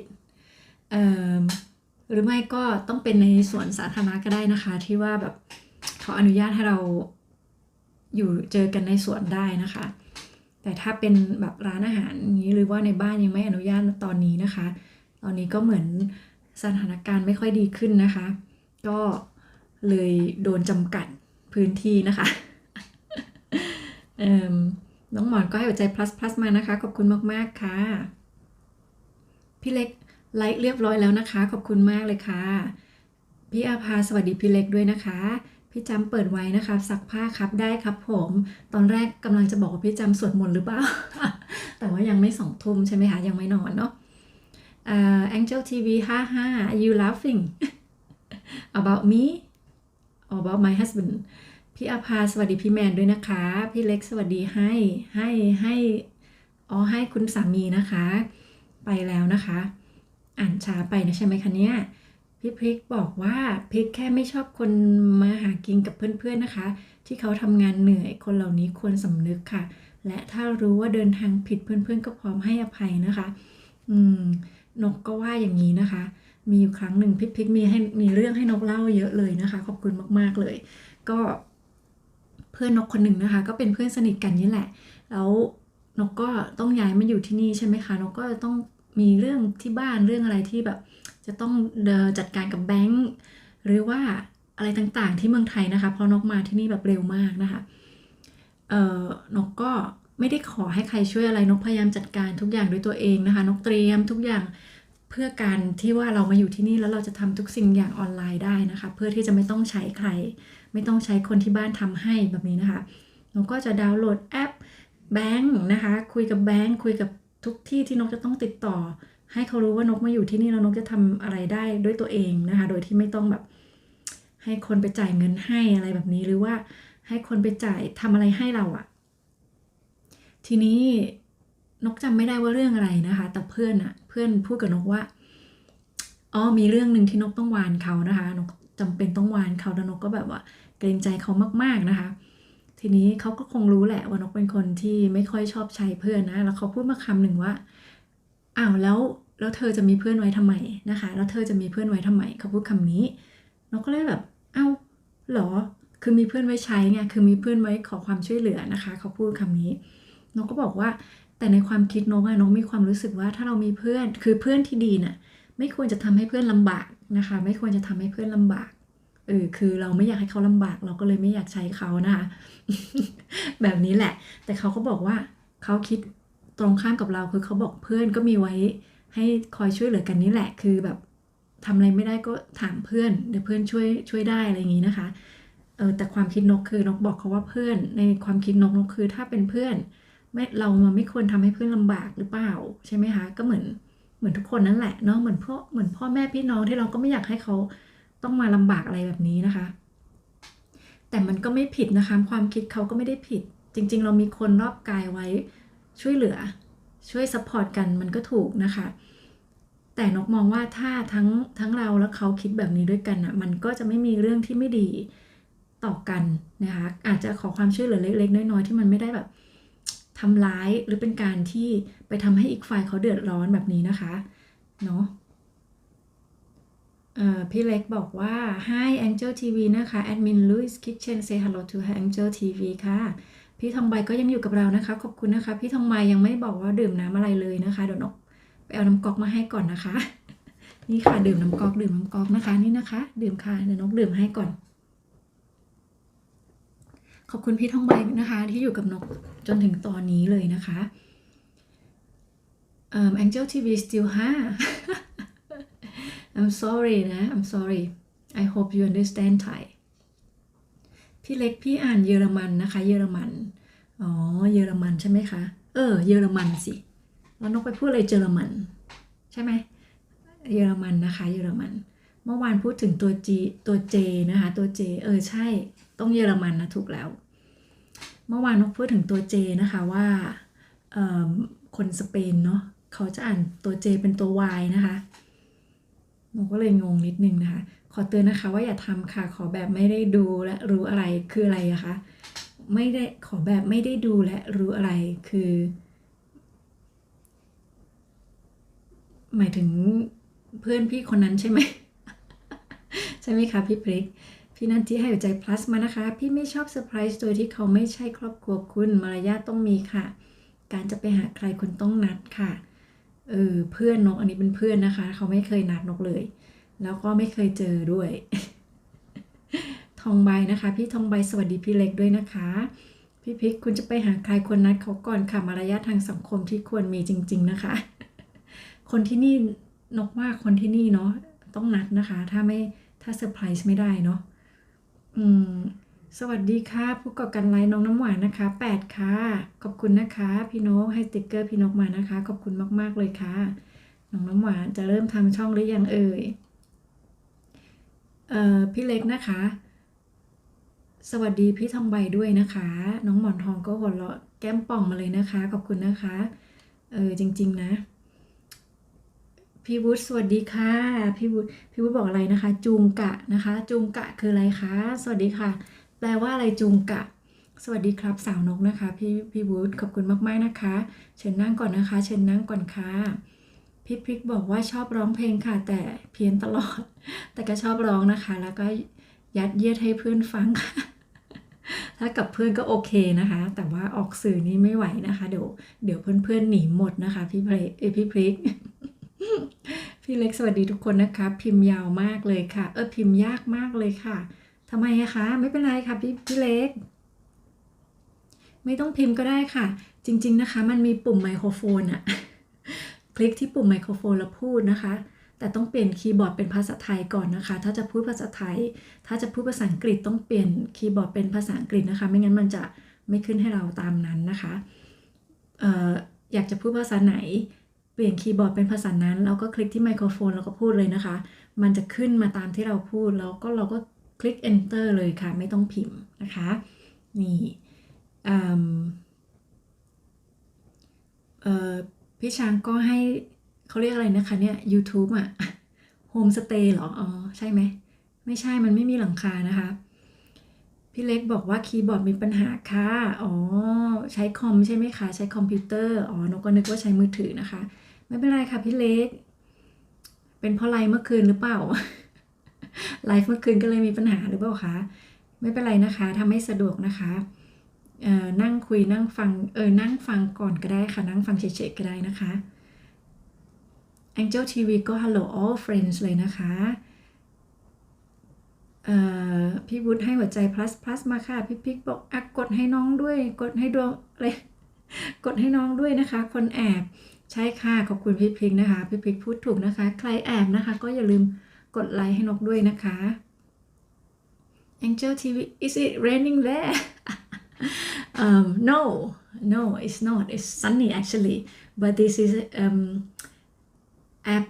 is you get this from application so you can choose it's like sticker so it's not rain but we in Thai we have the song called it's rain on the window so that kind of like it's kind of romantic do you like it พี่เล็กบอกสงสัยพี่พิมพ์หรือเปล่าคะน้องนกสงสัยพี่พิมพ์หรือเปล่าคะคืออะไรอะคะไม่ต้องสงสัยก็พี่เล็กก็พิมพ์มานั่นแหละค่ะเพราะว่าไม่งั้นมันก็คงไม่ขึ้นเนาะ น้องหมวยบอกฟังนะคะขอบคุณค่ะน้องคิตตี้สวัสดีค่ะน้องคิตตี้ก็ให้หัวใจ plus มานะคะน่าจะเพิ่งตื่นนะคะน้องคิตตี้พี่พริกดูแรงแต่เอาจริงๆพี่พริกยอมนะคะชอบฟังค่ะ ก็เดี๋ยวต้องเจอก่อนนะคะจะได้รู้นะคะจริงๆนะคะเพราะว่าพิมพ์กับพูดอาจจะไม่เหมือนกันเนาะบางทีเราบุคลิกนะคะก็อาจจะแตกต่างนิดนึงนะคะเพราะว่าบางทีเวลานกไปพิมพ์ไลฟ์กับเพื่อนอย่างนี้ก็เหมือนกันนะคะบางครั้งนกรู้สึกว่านกแรงไปไหมนะแต่นกพูดเล่นนั่นแหละแต่เหมือนพูดแรงไปไหมนะคะบางคนอาจจะรับไม่ได้แต่ตัวจริงก็ไม่ได้เป็นอย่างนั้นนะคะเป็นคนค่อนข้างมีมารยาทนะคะก็จะไม่ค่อยพูดเยอะนะคะจริงๆอะแต่ว่าอย่าให้พูดนะ น้องคิตตี้บอกน้องเปิดไว้นะคะพี่นกได้ค่ะน้องเอาจะไปทำธุระส่วนตัวก็ทำได้เลยนะคะดื่มน้ำปัสสาวะก็เชิญเลยนะคะน้องคิตตี้น่าจะ6 โมงเช้าใช่ไหมเอ่ยที่นู่นเช้าเนาะเราไม่ค่อยเจอกันนะคะช่วงนี้พี่พิกแรงนี่คือสันดานค่ะเปลี่ยนยากแต่ความใจดีก็คือสันดานเช่นกันค่ะจริงค่ะคนส่วนมากจะเป็นอย่างนี้เยอะนะคะที่แบบว่าคนพูดแรงนะคะคนพูดอะไรหนักๆหรือพูดอะไรตรงๆเนี่ยจะเป็นคนใจดีนะคะเป็นคนใจดีที่นกเห็นมาก็เยอะนะคะใจดีปากกับใจอะไม่ค่อยตรงกันนะคะเวลาพูดอะไรเนี้ยแรงนะคะแต่ความในใจนี้ในใจจริงนี่นะคะนิ่มนะคะนกเข้าใจนะคะแบบนั้นนกคิดว่านกก็เป็นแบบนั้นแหละแต่นกก็พยายามปรับตัวเหมือนกันนะคะว่านกจะเป็นคนที่หมายถึงว่าปรับตัวเรื่องพูดนะคะเรื่องการพูด จะไม่แต่ก่อนนี้เป็นคนที่พูดอะไรนะคะแบบพูดคิดอะไรก็พูดนะคะ แล้วก็เขาเรียกอะไรล่ะชอบต่อคารมกับคนอื่นนะคะ แต่ตอนนี้ไม่ละ ยอมค่ะยอม ตอนนี้ยอมทุกอย่างนะคะ Angel TV say hello to Kitty ด้วยนะคะน้อง Kitty Channel นะคะ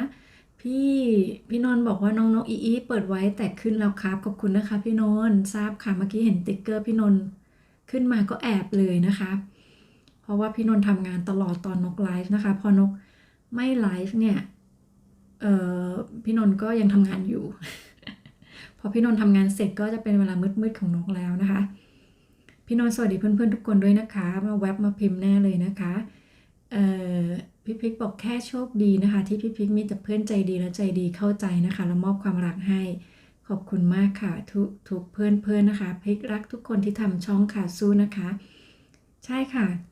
ก็อย่างที่นกบอกนะคะถ้ามันเป็นตัวของพี่พิกนะ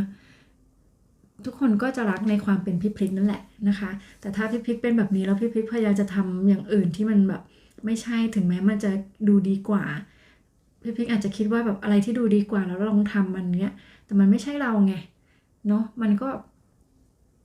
เขาก็เลยจะไม่ชอบเราในความที่ว่ามันเป็นการแสดงเงี้ยแต่จริงแล้วอะความเป็นตัวเราที่เขาอาจจะดูเหมือนแบบ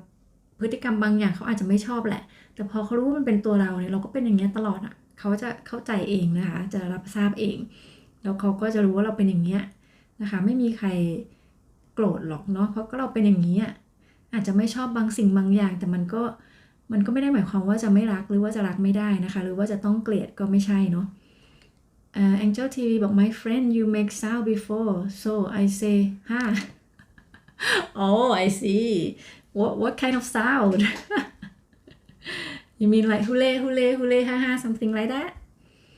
พี่พิกสวัสดีพี่นนท์ด้วยนะคะรับทราบนะคะรักษาสุขภาพนะคะพี่แดงสวัสดีค่ะสวัสดีค่ะพี่แดงสวัสดีครับนะคะเชิญพี่แดงนั่งก่อนนะคะปูเสือไว้ค่ะเลือกนั่งเลยค่ะจะนั่งใกล้ใครก็ได้นะคะนั่งเลยนะขอแทรกก็ได้นะคะแทรกกันเข้ามานะคะใกล้ๆกันอบอุ่นที่นี่ก็หนาวนะคะนั่งใกล้ๆกันก็จะดีมากเลยเพื่อนช้างนะคะก็ให้ YouTube มา2ตัวนะคะพี่พิกบอกใช่ค่ะน้องนกคุณมีเพื่อนคุณไม่ควรทำให้เพื่อนลำบากเนาะใช่ไหมคะในความคิดนกเนาะก็ไม่อยากให้ใครลำบากทั้งนั้นนะคะเราอยากจะช่วยเขาแต่เราก็ไม่อยากให้เขาลำบากนะคะAngel TV ให้นะคะพี่พิกบอกว่ารักเพื่อนทุกคนนะคะเพียงแต่แค่ขอคัดกรองนิดค่ะ ก็เดี๋ยวมันก็จะมีเหตุการณ์นะคะนกเชื่อว่าอย่างนั้นก็คือธาตุเข้ากันโดยธาตุนะคะคนเราก็เข้ากันโดยธาตุเช่นกันถ้ามันเข้ากันไม่ได้เดี๋ยวมันก็เด้งมันก็ดีดออกไปเองนะคะเหมือนเหล็กขั้วอะไรแบบเนี้ยถ้ามันไม่ใช่อ่ะมันก็จะดีดกันมันก็จะหลุดมาจากวงจรเองอะนกว่าอย่างนั้นนะคะถ้าเราไม่ไปเป็นแบบเขานะคะมันจะหลุดมาเองนี่เป็นเหตุผลหนึ่งที่ว่าทำไมตอนนี้นกก็หยุดที่จะต่อเถียงกับคนอื่นนะคะมันไม่มีประโยชน์อะไรเพราะว่าการที่เราเถียงหรือว่าแบบเขาเรียกอะไรอะทะเลาะกันอะว่าง่ายๆทะเลาะกันด้วยปากเนี่ยมันไม่มีประโยชน์เนาะมันไม่มีใครผิดใครถูกแล้วมันก็หาคนถูกไม่ได้แล้วมันก็จบไม่ได้ด้วยนะคะมันก็จบแบบไม่ดีอยู่ดีก็เลยไม่รู้ว่าจะต้องไปเถียงกันเพื่ออะไรนะคะก็เดี๋ยวถ้ามันไม่ใช่อ่ะมันก็ไม่เจอกันเองมันก็หลุดกันไปเองนะคะถ้าคนไม่ชอบกันอ่ะ Angel TV ให้ Toulouse ด้วยนะคะพี่เล็กนะคะ Angel TV no problem carry on I am learning your language thank you I think one day you can say something to me in Thai I will learn step by step that's good step by step นะคะไม่รู้พี่อลิสมาเปล่าthat's good to learn step by step because then you can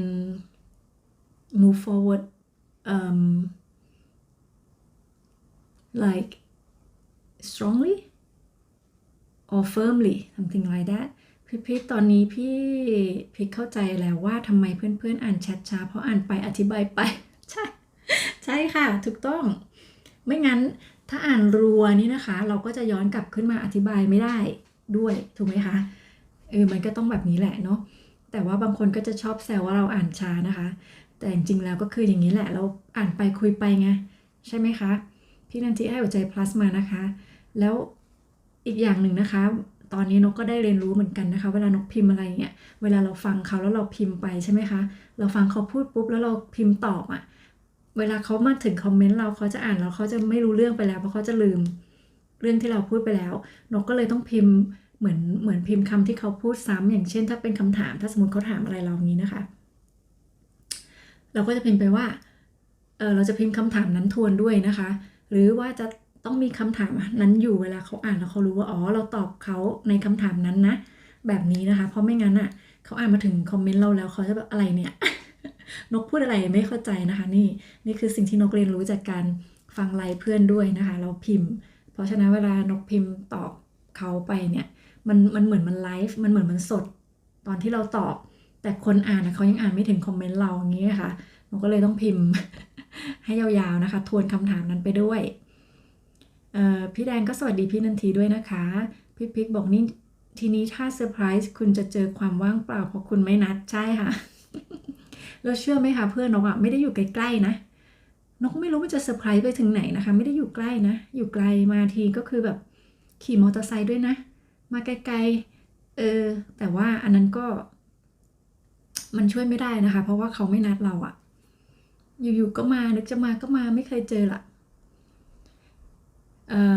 พี่ธัญญาสวัสดีค่ะสวัสดีค่ะพี่ย่าสวัสดีทุกคนด้วยนะคะจากพี่ย่านะคะขอบคุณนะคะพี่ย่าสะดวกนั่งเสือไหม มานั่งเสือค่ะทานน้ำทานท่ากันก่อนนะคะพี่แดงสวัสดีพี่พริกด้วยนะคะไม่มีคิกเชน hi hello I visited your website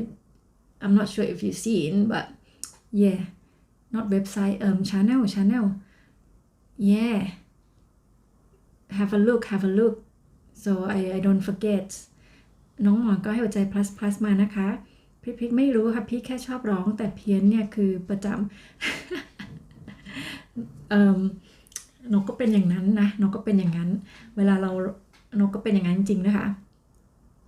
สามีนกก็ชอบว่านะคะว่านกก็ร้องเพลงเหมือนแม่เขาทำกับข้าวเลยเพราะแม่เขาทำกับข้าวแม่อร่อยนะคะพอเขาพูดคำนี้ขึ้นมาว่านกร้องเพลงเหมือนแม่เขาทำกับข้าวเลยนก คิดได้เลยนะคะว่าเขาว่าเราอะเขาบอกว่าเหมือนแม่เขาชอบทำกับข้าวแต่ว่าทำแล้วแบบไม่อร่อยอะแต่ชอบทำเหมือนกับนกที่ชอบร้องเพลงแต่นกร้องไม่เคยเพราะแบบนั้นนะคะ พี่เล็กขอบอะไรนะคะชอบมากค่ะความรู้ใหม่เลยน้องนกใช่ค่ะหมายถึง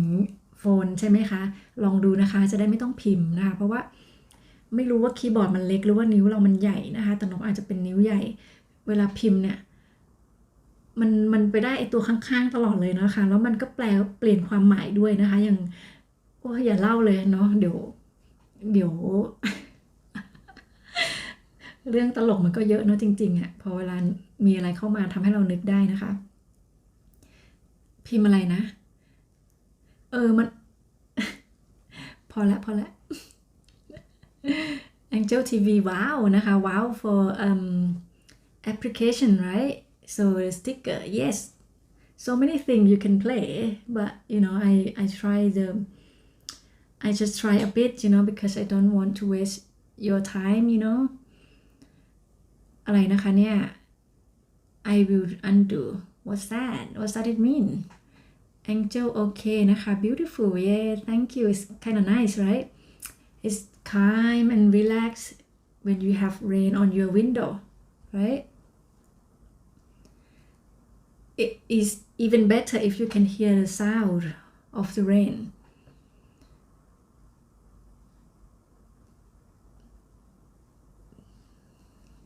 so Angel TV said all friends visit My Miss Kitchen นะคะเพื่อนอินเดียของเรานะคะไปดูกันได้นะคะถ้าใครอยากจะไปเยี่ยมเพื่อนๆนะคะพี่ย่าบอกปากร้ายใจดีค่ะพี่ย่าไม่น่าจะเป็นอย่างนั้นนะคะพี่ย่าเป็นคนแบบพี่ย่าดูเป็นคนใจดีทั้งข้างนอกแล้วก็ทั้งปากด้วยนะ พูดเพราะนะคะแล้วก็แบบนิ่มๆน่ารักนะคะไม่เหมือนพี่พลิกกับนกนะคะจะแบบ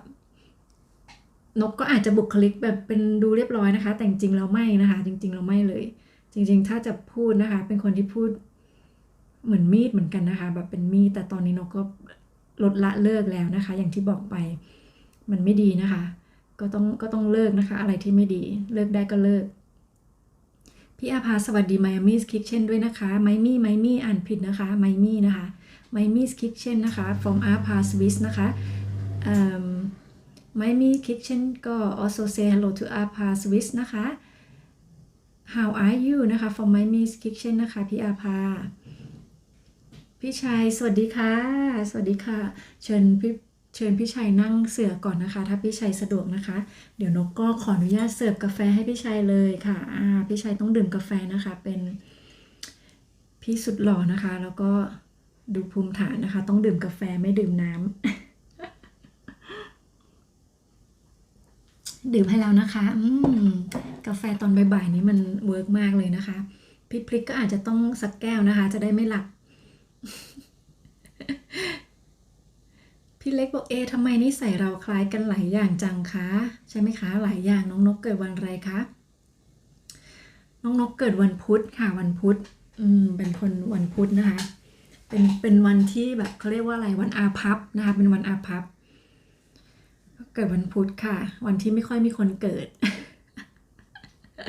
ถ้าเป็นวันดีๆก็จะเป็นพวกวันเสาร์วันศุกร์อะไรแบบนี้ใช่ไหมคะแต่วันพุธนะคะเป็นวันพุธเป็นวันที่อาภัพนะคะแต่ก็ทุกคนก็เกิดแต่กรรมนะคะไม่เป็นไรค่ะเราไม่รู้ว่าเราทำอะไรไว้เนาะเราก็ทำมันใหม่วันนี้นะคะเราก็ทำมันใหม่วันนี้ถ้าชาติหน้ามีจริงเราก็คงจะเกิดมาดีกว่านี้แหละเนาะก็คงจะไม่อาภัพแล้วเพราะว่าวันนี้เราทำอะไรที่มันดีกว่าเมื่อวานแล้วนะคะพี่เกิดวันเสาร์เห็นไหมคะวันเสาร์ก็ดีนะคะวันเสาร์เดือนมีนาปีมะแม่อุ๊ย เดือนเดียวกันปีเดียวกันเลยค่ะนะคะแต่ว่าเป็นวันพุธนะคะAngel TV นะคะ Say hello พี่อาภานะคะอาภาสวิสแล้วก็ไมอามี่ไมมี่คิกเช่นนะคะทำไมนกชอบพูดไมอามี่นะคะเพราะว่านกไปติดไอเกาะไมอามี่นั่นแหละไม่มีนะคะไมมี่คิกเช่น I'm sorry I keep saying Miami because it used to the place called Miami พี่ชัยบอกว่ารอบวง10 ล้านดวงใจสวัสดีครับนะคะพี่ชัยสวัสดีรอบวงด้วยนะคะ10 ล้านดวงใจนะคะทำไมเครื่องนี้น้องเห็น8ทำไมเครื่องนั้นน้องเห็น9ทำไมเครื่องพี่ชัยเห็น10ยังไงนะคะเนี่ยพี่เล็กบอกว่าอยู่มะแม่2 วันอ๋อแสดงว่าสิ้นปีมะแม่ใช่ไหมคะถูกต้องเพราะว่าแสดงว่าพี่เล็กต้องเกิดปลายเดือนมีนาใช่ไหมคะถูกไหมคะถูกไหมคะไม่มีคิกเช่นนะคะแอดมินลุยส์นะคะเซย์ให้นะคะน้องหมอนทองหัวใจ plus มานะคะ Angel TV yes พี่แดงนะคะก็ให้หัวใจ plus มาด้วยขอบคุณนะคะพี่แดงดื่มน้ำยังคะเนี่ยรอบที่3แล้วดื่มอะไรดีคะ พี่ชัยสวัสดี Miami Kitchen นะคะพี่ชัย Channel 6699 say hello to Miami Kitchen นะคะ Angel TV สวัสดีพี่ชัยด้วยนะคะชัยยะลูอันนี้ is a Hindu language ชัยยะลูชัยยะลู mean hello ใช่ right Miami Kitchen ก็หัวใจเลิฟมานะคะขอบคุณมากๆค่ะ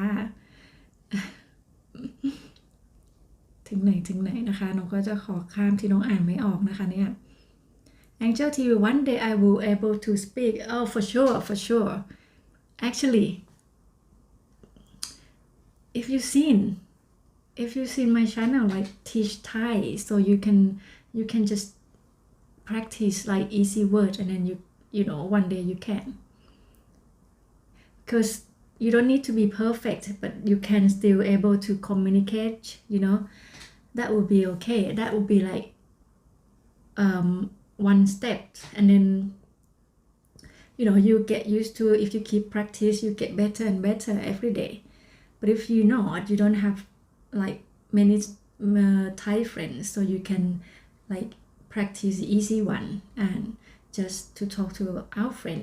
like in life that would be funพี่เล็กบอกว่าใช่ค่ะทุกครั้งที่ทะเลาะกับใครสักคนรู้สึกเสียเวลามากจริงค่ะจริงเนาะแต่ก่อนเราไม่รู้สึกเสียเวลานะคะเรารู้สึกว่ามันคุ้มค่ามากที่จะต้องตามนะคะมันคุ้มมากจะต้องตามให้จบนะคะต้องไม่ได้ต้องเคลียร์อะไรแบบนี้นะคะแต่ตอนนี้ไม่ละนะคะไม่มีอะไรต้องเคลียร์ มันเป็นเช่นนั้นเองนะคะไม่ต้องเคลียร์ก็อาจจะต้องเคลียร์แหละอาจจะต้องเคลียร์อย่างถ้าทะเลาะกับสามีนี่ต้องเคลียร์นะคะต้องเคลียร์แต่คือมันเป็นเรื่องที่ต้องเคลียร์ใช่ไหมคะ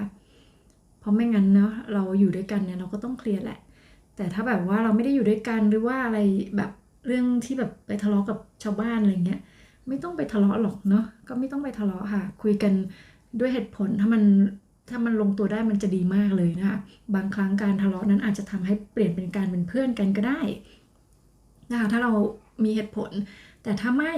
ก็จบไปนะคะก็จบไปก็คือเราเจอกันแค่นั้นนะคะไม่ต้องไปต่อความยาวสาวความยืดให้มันแบบเป็นเรื่องที่ม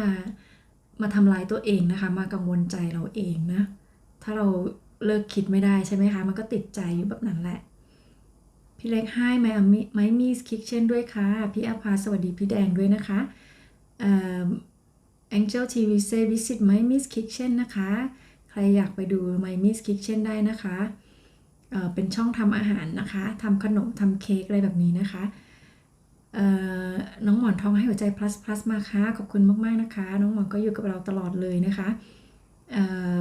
Angel all friends when you get time visit My Miss Kitchen okay yes alright พี่ย่าบอกว่าเวลาอัดเสียงมันพิมพ์ออกมาไม่เว้นวรรคเลยค่ะ ถ้าเราลองพูดเว้นได้ไหมคะถ้าเราลองพูดเว้นได้ไหมคะตรงนี้นกก็ไม่แน่ใจนะคะว่ามันไม่เว้นเนาะตอนนั้นนกลองนะคะนกก็จำไม่ได้นะคะว่าเรื่องวรรคมันเป็นยังไงเนาะแต่มันค่อนข้างจะโอเคอยู่นะคะถ้าเราเปลี่ยนคีย์บอร์ดนะคะเดี๋ยวไว้นกจะลองนะคะพี่ย่าว่ามันจะวรรคให้เราไหมหรือแบบนี้ก็ได้ค่ะแบบพูดทีละประโยคแล้วก็ส่งไปทีละประโยคนะคะไม่ต้องแบบยาวอะถ้ามันไม่วรรคนะคะพี่เล็กบอกว่าสวัสดีพี่หมอนด้วยนะคะสวัสดีน้องหมอนทองนะคะไมมี่คิกเช่นฮัลโหลธัญญานะคะแอนแฟงโพนุเซ่นะคะพี่เล็กลูกสาวพี่เกิดวันพุธค่ะไม่จริงค่ะอะไรคือไม่จริงคะหมายถึงอาภัพใช่ไหมคะไม่จริงหรอก็มันไม่คงอาจจะไม่เป๊ะไงมันอาจจะไม่เป๊ะนะคะอย่างวันพุธเนี่ยมันก็มีทั้งพุธกลางวันพุธกลางคืนนะคะไม่ใช่แค่นั้นนะคะยังมีเวลาอีกนะคะเวลาทุกสิ่งทุกอย่างก็ใช่ไหมคะมีเหตุมีมันเกี่ยวข้องหมดทั้งหมดนะคะมันไม่เป๊ะหรอกเนาะมันไม่ใช่ว่าคนเกิดวันนี้จะเป็นอย่างนี้เป๊ะซะทีเดียวนะคะมันแล้วแต่สิ่งที่เราทำที่เราพูดด้วยนะคะไม่ว่าจะทั้งอดีตอนาคตปัจจุบันนะคะทั้งหมดก็มีผลกับเราทั้งหมดเลย Angel TV thanks so much No Scott's Life นะคะ You're welcome ค่ะ Angel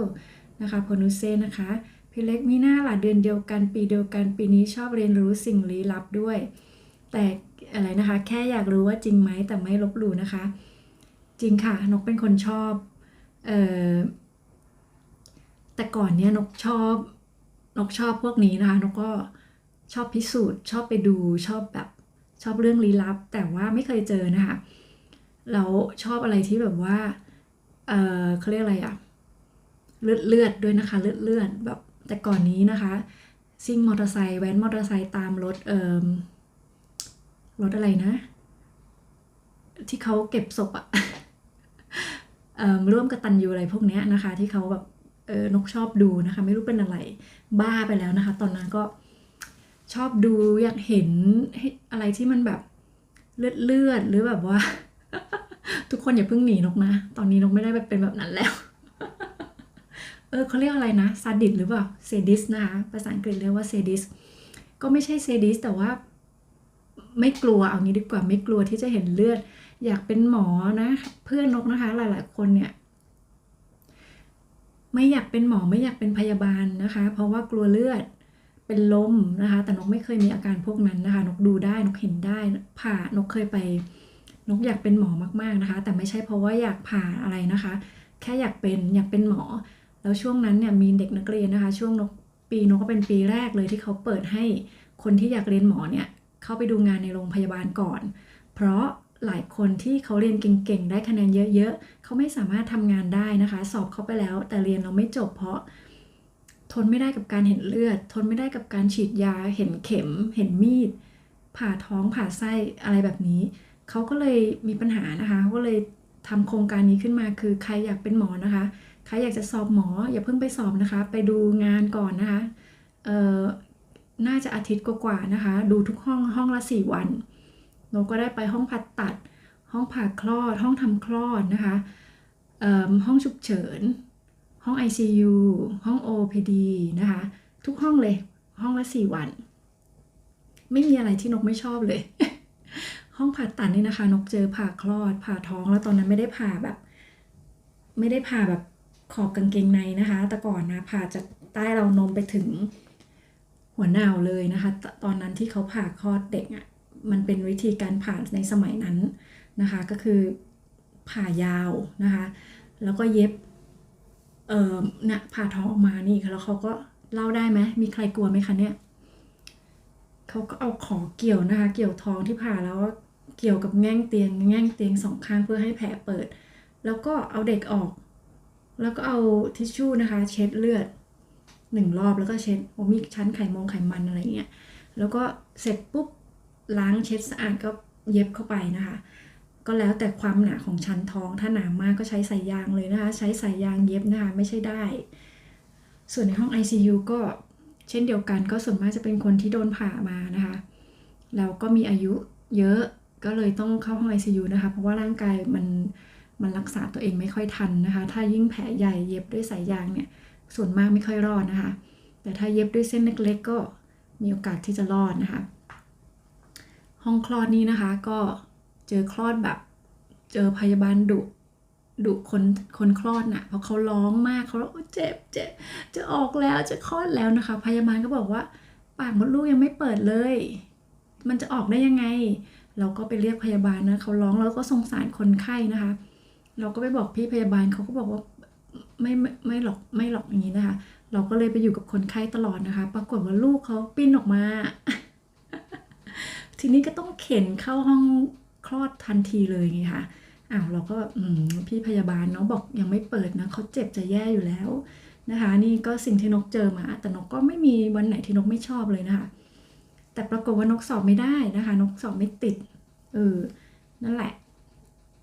จากเรื่องลี้ลับนะคะก็เลยกลายมาเป็นเรื่องน่ากลัวนิดหนึ่งนะคะแต่ว่ามันไม่น่ากลัวเนาะมันเป็นชีวิตนะคะเนี่ยพี่ชายเซโล Angel TV นะคะ Angel TV yes น้องหมอนสวัสดีพี่เล็กนะคะใช่หรือเปล่านะไม่เก่งใช่ค่ะพี่เล็กที่เป็นพี่เล็กนี้จะเป็นแอดมินรูสนะคะคิกเช่นนะคะบายเล็กนะคะใช่นะคะพี่เล็กนะคะพี่แดงผมก็วันพุธโอ้โหนี่ค่ะส่วนหนึ่งที่เรามาเจอกันตรงนี้มันก็มีเหตุปัจจัยด้วยนั่นแหละนั่นแหละนะคะพูดไม่ได้อีกแล้วนั่นแหละค่ะ วันพุธเยอะใช่ไหมคะในนี้นะคะพี่ช้างก็ YouTube มานะคะขอบคุณนะคะยังนั่งอยู่ใช่ไหมคะเริ่มเลยหรือยังนะคะเริ่มเลยหรือยังเลยได้นะคะแต่อย่าหลับ I have many friends from Thailand so then you should speak Thai you should speak Thai then yeah that would be good for you I really love to learn another language but I just don't really have much time because if I try a bit and then I'm not keep going practicing it will go it won't help with languages you just need to speak same as any language I think because like English you know grammar stuff you learn a lot about English language but if you don't use it will go even you perfect with theory but you will not be able to speak so you need to speak okay even if not perfect but you have to keep speaking พี่แดงบอกขอตัวไปหาเพื่อนก่อนนะครับพี่นกแล้วจะแวะมาใหม่เป็น ได้ค่ะน้องแดงนะคะน้องแดงขอบคุณมากๆเลยเอาลุก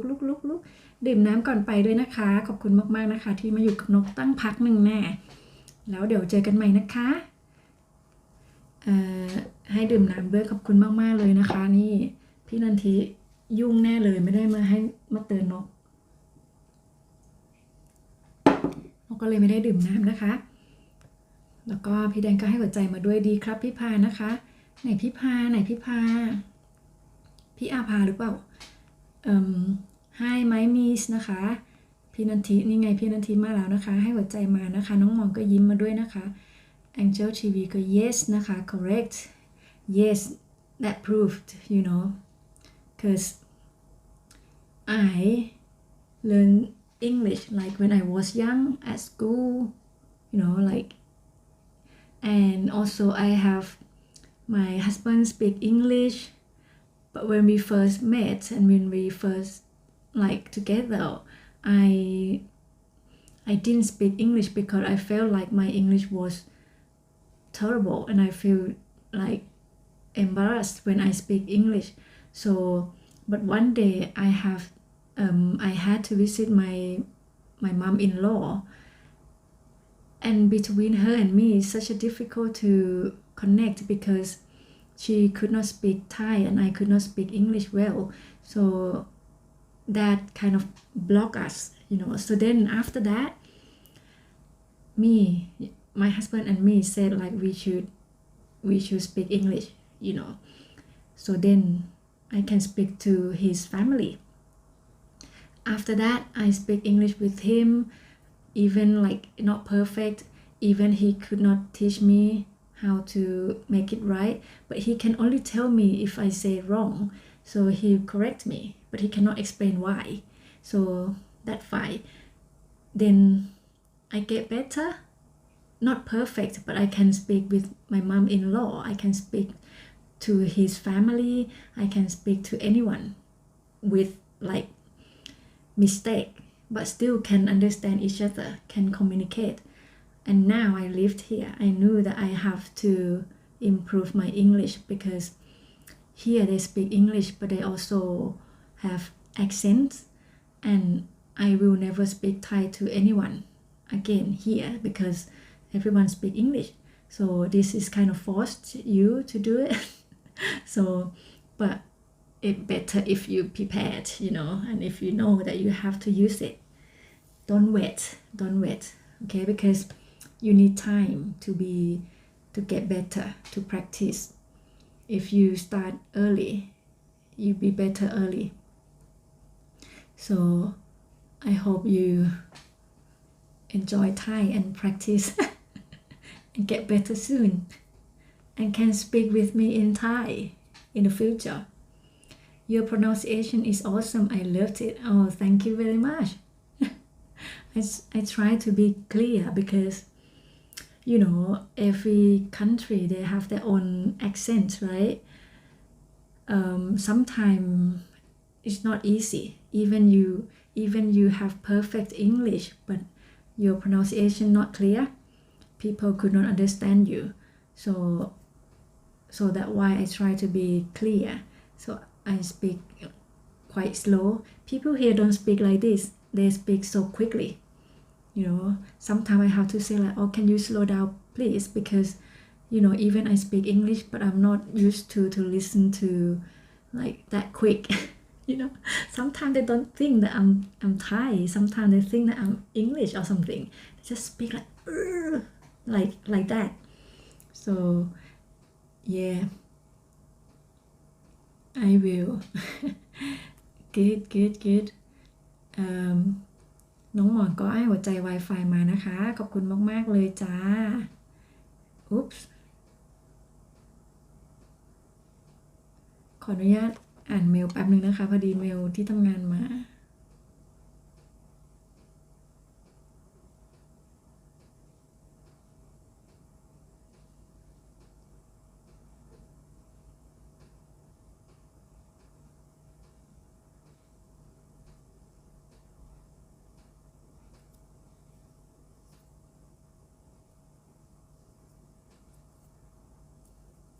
โอเค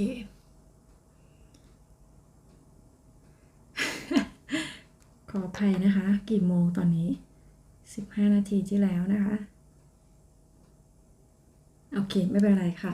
นกก็มีเวลาตอนนี้1 ชั่วโมงนกก็ไลฟ์ไปกี่ชั่วโมงแล้วนะคะ1 ชั่วโมงนะคะ so we have 1 more hour left if anyone still up with me raise your hand up so ทุกคนยังไหวอยู่ไหมคะเนี่ยตอนนี้ก็ผ่านไป1 ชั่วโมงแล้วนะคะก็จะเหลืออีก1 ชั่วโมงนะคะทุกคนไหวไหมเอ่ยใครไม่ไหวบอกนะคะใครไม่ไหวบอกนะ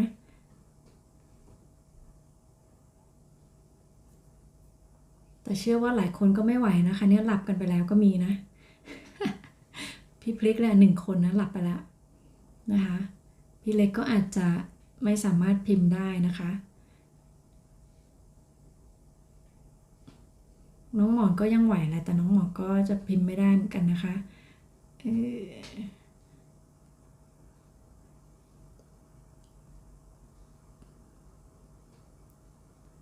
พี่ชัยก็ยังอยู่หรือเปล่าเนาะไม่เป็นไรนะคะน้องตุตะสวัสดีค่ะน้องตุตะทักทายรอบวงนะคะน้องตุตะก็คือแซ่บนัวครัวอีสานนะคะทำไมน้องตุตะคิดว่าพี่นกจำไม่ได้เอ่ย วันนั้นที่น้องมาก็พี่นกก็จำได้นะใช่ไหมวันแรกที่น้องเข้ามาพี่ก็จำได้เนาะแสดงว่าอาจจะคิดว่าคนละคนใช่ไหมเพราะว่าพี่นกใช้อีกอันไปเฝ้าใช่ไหมคะพี่นกใช้อีกอันไปเฝ้าพี่พอลล่านะคะอันนี้เป็นคนละอันกันนะคะทักทายรอบวงนะคะจากแซบนัวครัวอีสานนะคะพี่เบนสวัสดีค่ะสวัสดีนะคะพี่เบนอันนี้เป็นเพื่อนใหม่ของนกนะคะยินดีต้อนรับเข้าสู่ช่องนกสกอตไลฟ์นะคะยินดีที่ได้รู้จักแล้วก็ขอบคุณมากๆเลยที่เข้ามาเยี่ยมเยียนกันนะคะพี่เบนนะคะก็เมื่อเช้านี้นกก็เข้าไปเป็นกำลังใจให้พี่เบนในย้อนหลังนะคะขอบคุณมากๆเลยนะคะเป็นเพื่อนใหม่กันนะคะก็ขอให้เป็นเพื่อนกันไปนานๆนะคะเชิญพี่เบนซ์นั่งก่อนเพราะว่านกปูเสือให้ทุกคนนั่งนะคะเรานั่งกันแบบง่ายๆเนาะจะกินอะไรดีน้ำก๊อกนะคะพี่เบนซ์ที่นี่ดื่มน้ำก๊อกนะคะอาจจะไม่ชินแต่ว่าโอเคเลยนะคะนกดื่มแล้วนะคะดื่มมา3 ปีกว่าแล้วก็ไม่เป็นอะไรนะคะ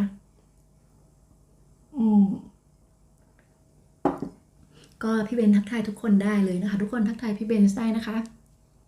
เป็นเพื่อนใหม่ของนกก็ทำความรู้จักกันเนาะคุยกันนะคะมีอะไรก็ถามได้นะคะช่วยเหลือกันได้นะคะปรึกษากันก็ได้นะคะถามนกก็ได้นะคะนกรู้ถามนก นกรู้นกก็ตอบนะคะถ้านกไม่รู้นกก็จะพยายามไปหาคำตอบมาให้นะคะ หรือเพื่อนๆจะช่วยกันตอบนะคะน้องหมอนก็สวัสดีพี่เบนนะคะพี่เบนเลิฟ13ค่ะขอบคุณมากๆค่ะขอบคุณสำหรับเลิฟนะคะไม่ลืมด้วยนะคะไม่ลืมเลยพี่เบนก็สวัสดีพี่หมอนทองนะคะAngel TV ให้เบนซ์นะคะ Angel TV ก็เป็นคุณโพโนเซ่นะคะเป็นเพื่อนอินเดียของเรานะคะก็ชอบซัพพอร์ตเพื่อนๆนะคะถ้าใครอยากทำความรู้จักก็ไปได้เลยนะคะพี่เล็กก็ให้หัวใจ plus มานะคะขอบคุณนะคะพี่เล็กยังพิมพ์ได้อยู่นะคะยินดีค่ะที่ได้รู้จักนะคะจากพี่เบนซ์นะคะยินดีที่ได้รู้จักทุกท่านรอบวงเลยนะคะพี่เบนนะคะดีใจมากๆเลยที่พี่เบนเข้ามานี้นะคะมาจอยกันนะคะมาสิมาเจอกันเพลงนี้เป็นเพลงที่นกชอบร้องตอนเด็กๆนะคะคือไม่ได้ชอบเพลงนะคะแล้วก็ไม่ได้ชอบเจด้วยแต่ว่ามันเป็นเพลงที่ใช้ได้บ่อยๆนะคะมาอะไรนะมาสิมาเจอกันมาจอยกันมาสิมาเจอกันว้าย เจลาล่าแม่นกสวัสดีค่ะฝนตกด้วยสวัสดีค่ะเจลาล่าสวัสดีค่ะคุณครูลาล่านะคะแล้วมีเพื่อนเข้าไปทักทายเพิ่มขึ้นไหมคะโยคะวิทลาล่านะคะนี่เป็นครูโยคะนะคะให้นกโยคะทุกวันกับคุณครูลาล่านี้แหละนะคะ15 นาที30 นาทีนะคะแล้วแต่เวลาที่มีนะคะมันดีมากเลยนะคะมันดีต่อสุขภาพมากเลยเพราะเราไม่สามารถที่จะไปออกกำลังกายข้างนอกได้นะคะแต่นกก็ถ้าออกนกก็จะได้ปั่นจักรยานได้ความฟิตนะคะแต่โยคะนี่จะได้ความตึงนะคะไม่ตึงแบบนี้นะคะไม่เมื่อยคอบ่าไหล่เนาะโยคะวิทลาล่าพี่ลาล่านะคะก็สวัสดีแม่นกฝนตกด้วยนะคะฝนตกที่หน้าต่างนะคะนกไม่กล้าร้องเพลงนะคะจอยกันสมัยไหน เพิ่งนึกได้พอดีเมื่อกี้เลยนะคะ มาจอยกันเต้นได้ด้วยนะ มาอะไรนะมันต้องขยับเท้าแบบเนี้ยมาสิมาเจอกันนะคะจะยืนก็เกรงใจนะคะ มันต้องยืนบนเก้าอี้ จะยืนบนโต๊ะเต้นเลยก็โอ้ยิ่งแล้วใหญ่นะคะเนี่ยพี่เบนบอกมีอะไรใหม่ๆแนะนำกันได้นะคะ ได้ค่ะถ้ามีอะไรใหม่ๆนะคะ ตอนนี้ก็ยังไม่มีอะไรใหม่ๆมีแต่เรื่องเดิมๆนะคะก็หลายเรื่องเนาะเมื่อวานมีใหม่ๆไปนะคะ สอนแม่เล็กพี่เล็กไปนะคะ ได้นิดหนึ่งนะคะ นิดเดียวแต่ว่าก็สามารถที่จะเอาไปใช้งานได้เนาะนกก็ทำได้แค่นั้นน่ะ พี่เบนต้องถามมานะคะว่าอยากรู้เรื่องอะไร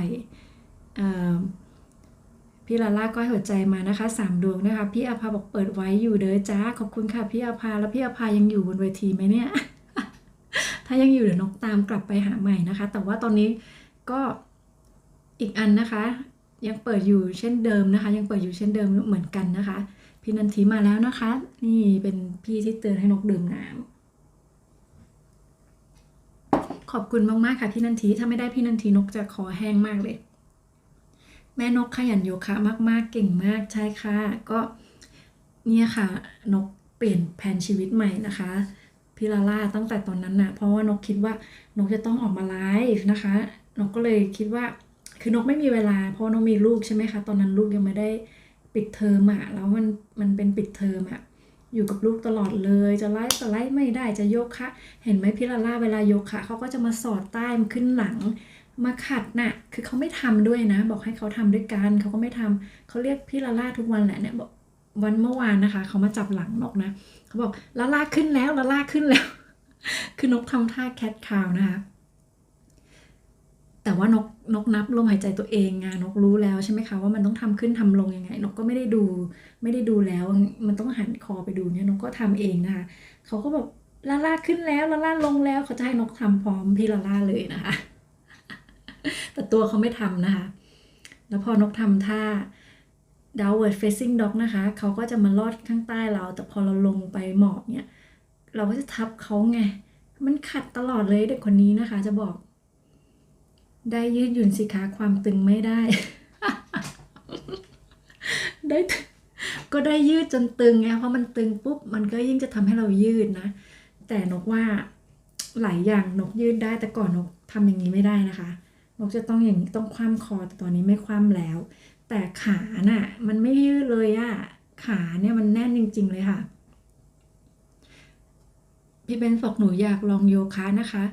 นี่ค่ะตามไปดูเลยค่ะโยคะวิทลาล่านะคะลองไปดูนะคะจับไม้จับมือกันไว้นะคะลองไปดูได้ค่ะ